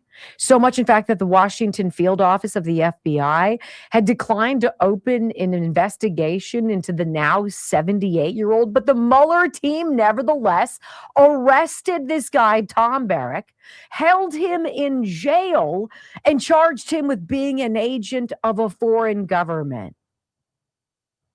This is what they did to January 6ers. This is how scary life with deranged Democrats who worry that the gravy train is coming to an end. This is how scary that life is. This is why I have so very little patience with Senate Republicans. Do you ever do anything that's for the good of America? Or is it always about you? Your money, your power, your everything? Because if that's how you vote, if that's how you legislate, you don't deserve to walk in those halls. You certainly should take the shiny lapel pin off immediately. The Mueller team chronically abused federal surveillance, or FISA, warrants that govern secret monitoring of suspected foreign agents to target Trump campaign advisors, even renewing them over the objections of FBI agents. In one case, the agent claimed the target of the investigation was cooperating and the surveillance warrant would not give us anything more. And there was nothing in the past FISA that aided the investigation other than to prove that the target was being honest with the investigators. There was no corroborating fact that tied the target to certain facts that we thought were originally true. And still the Mueller team investigated and made people's lives miserable, derailed them, sent them to jail, fake allegations. It was almost like it was a trial run of January 6th. It's almost that's how it feels.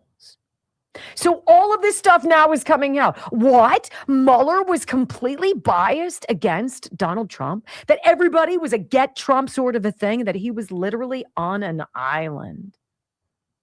As the one guy who was like, I don't have any skin in this game because I'm not part of the bribery and blackmail apparatus here. Like, I have my own business, my own brand. I just think that we could make America better. I think we could make America safer. I think we could get out of debt. I think we could change education. I think we could make the streets safe again if we allowed police and other agents to do their jobs. None of this is rocket science. And they tried to kill him. And then they tried to kill him again. And they've probably tried to kill him again. Like, I appreciate these stories, but it's sort of like chasing your tail. At what point in the theatrical performance do we say we've had enough?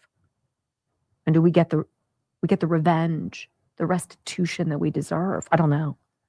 I want you to hear Anonymous. This is a great deep fake quotes on President Trump invoking the wartime powers to drill, baby, drill off the California coast. This is essentially trumping state resistance by overriding the rules. President Trump understands what's at stake. He knew what was going on with Iran. He knew what it was going to do to the oil prices. And he's like, look, we've got all these wonderful reserves here in California and off the coast. Let's drill. And because we're in this conflict, Operation Epic Fury gives him the ability to basically hopscotch the state rules in California, those green regulations that make gas the most expensive anywhere else in the continental United States. Here's Anonymous. The Trump administration has just invoked the Defense Production Act, ordering an oil company to restart offshore production in California. This action comes in response to the ongoing conflict with Iran. Passed in 1950 at the start of the Korean War, the law allows the president to mobilize American industry in the name of national defense. It gives the federal government extraordinary authority. It can direct production, prioritize supply chains, and require companies to produce resources considered vital to the country. Over the decades, presidents have used it during war, national emergencies, and major crises.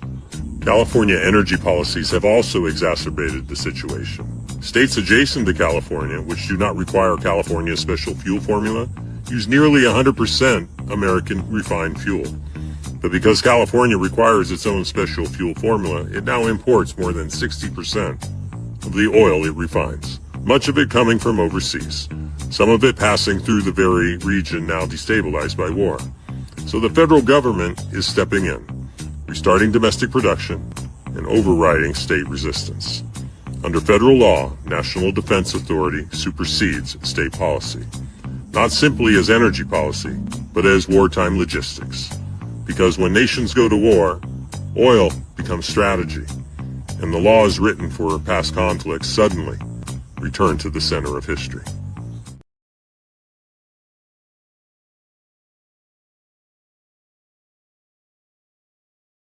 In beautiful, fertile soil deep down there. It is estimated there's something to between 10 and 30 billion barrels or whatever it is, of crude oil, right? Beautiful, life-sustaining, energy-sustaining, and they can't get into it because of all the green regulations and all the nonsense. And then they have this thing, the Jones Act. Have you heard about this? Which mandates in California, any oil that comes into the country has to be, since they're not drilling it there, has to come on a ship that is American, has an American crew. Yeah. That's kind of complicated. 65% of California's oil comes from other countries like the UAE and Saudi Arabia. How different is this than Joe Biden chopping off the Keystone XL pipeline day number 1 in 2021 when he put his hand on the Bible and took the oath, shut it down, and then he has to go beg for oil from all these other countries? That's exactly what they're doing in California. Why exactly?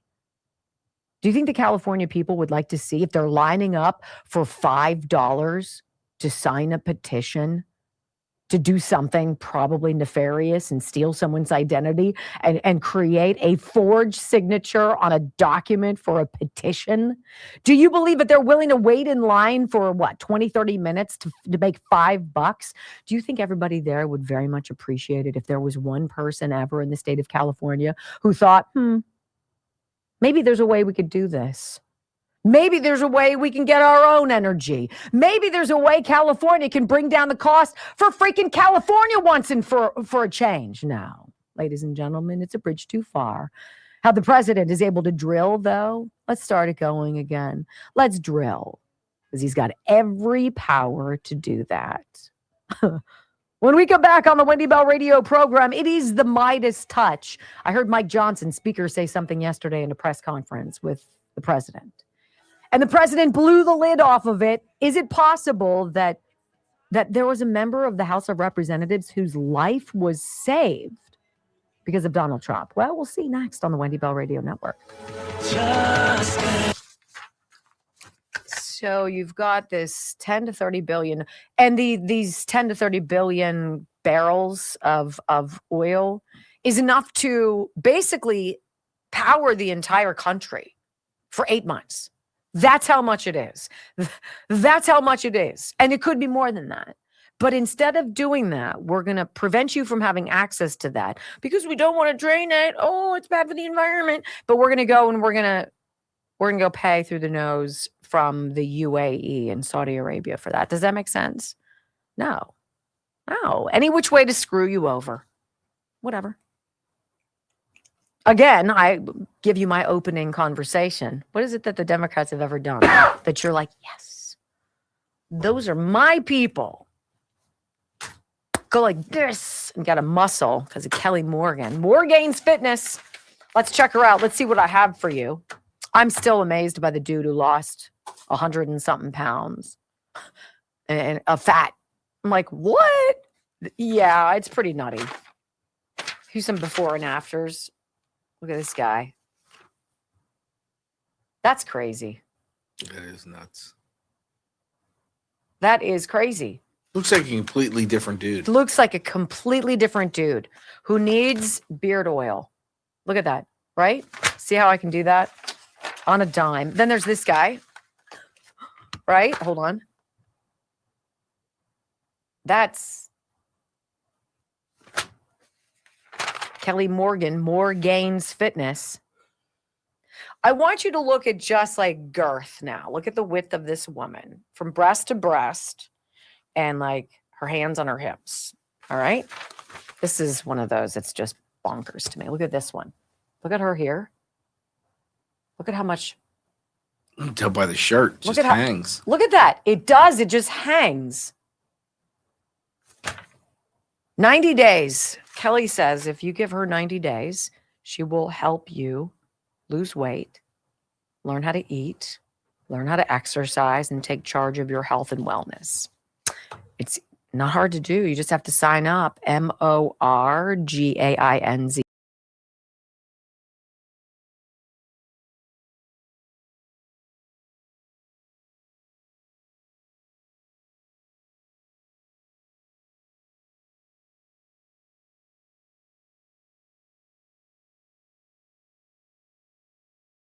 Those people are like, I'm not really comfortable working out in front of people. It kind of makes me weird.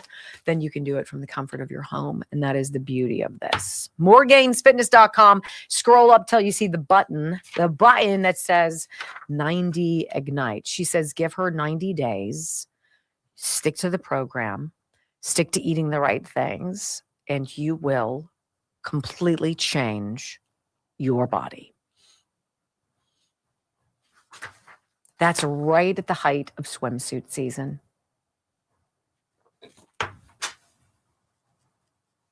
I want her to make me a personalized workout that I could do at home. What, a couple days a week? Yeah. To come home and do that and then make dinner. I could see it. I'm kind of interested how it would be. We'll see. All right. Are we even anywhere closer? I hear you with your hands. Did you get any of your swas? I'm going to put it on my feet when I get home. Tulip Blooms. Yeah. tulipblooms.shop/Wendy. I'm telling you. Oh, so this, tomorrow.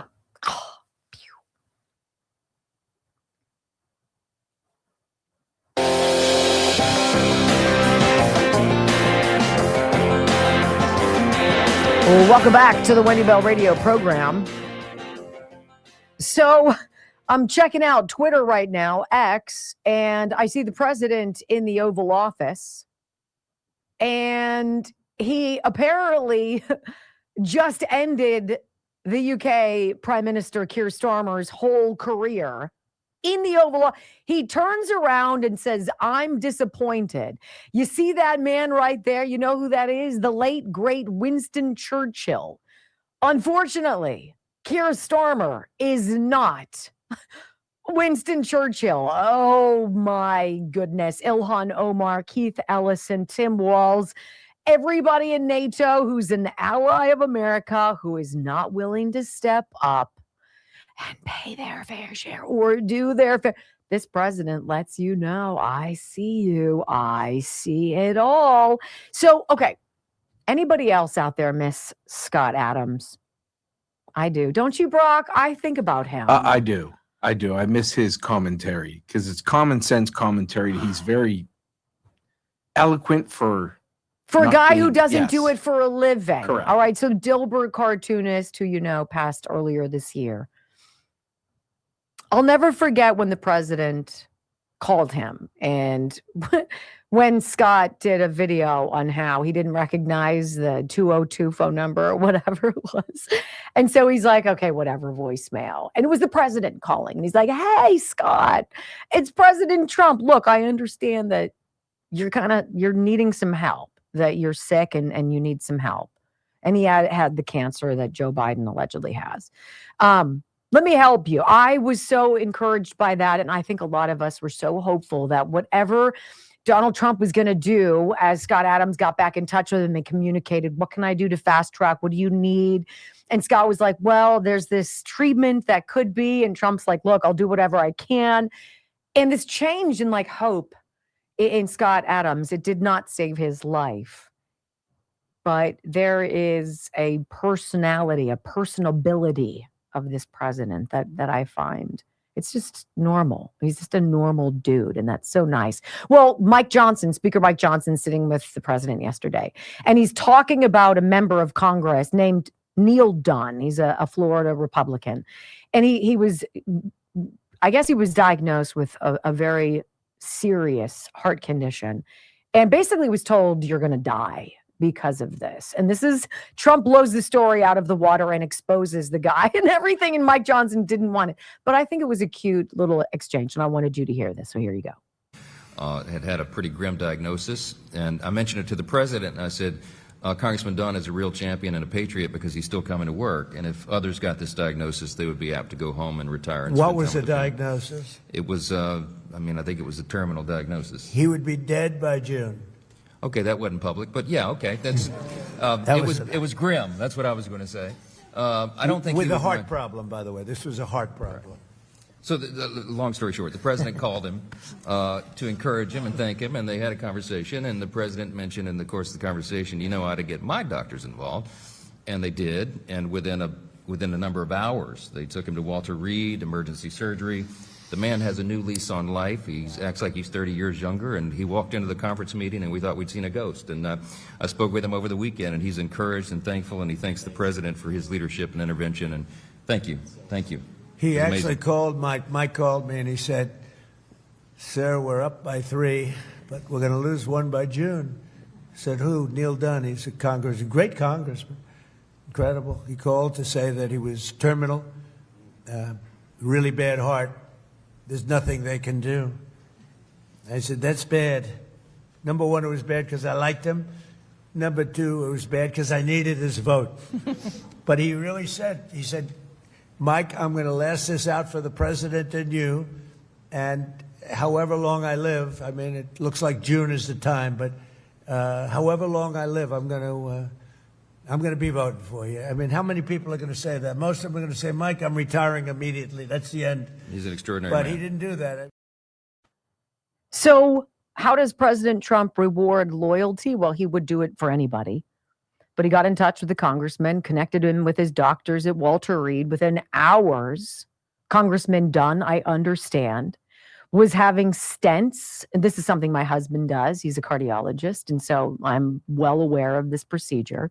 And the stents open up the blood flow to the heart and can completely change, and I guess did completely change this congressman's prognosis. Like, is Donald Trump the miracle worker? Nobody cares about people. And America is starving to be paid attention to. Hey, thank you so much for being part of the Wendy Bell radio program. Come on back tomorrow. Let's do it on Hump Day. Peace, everyone.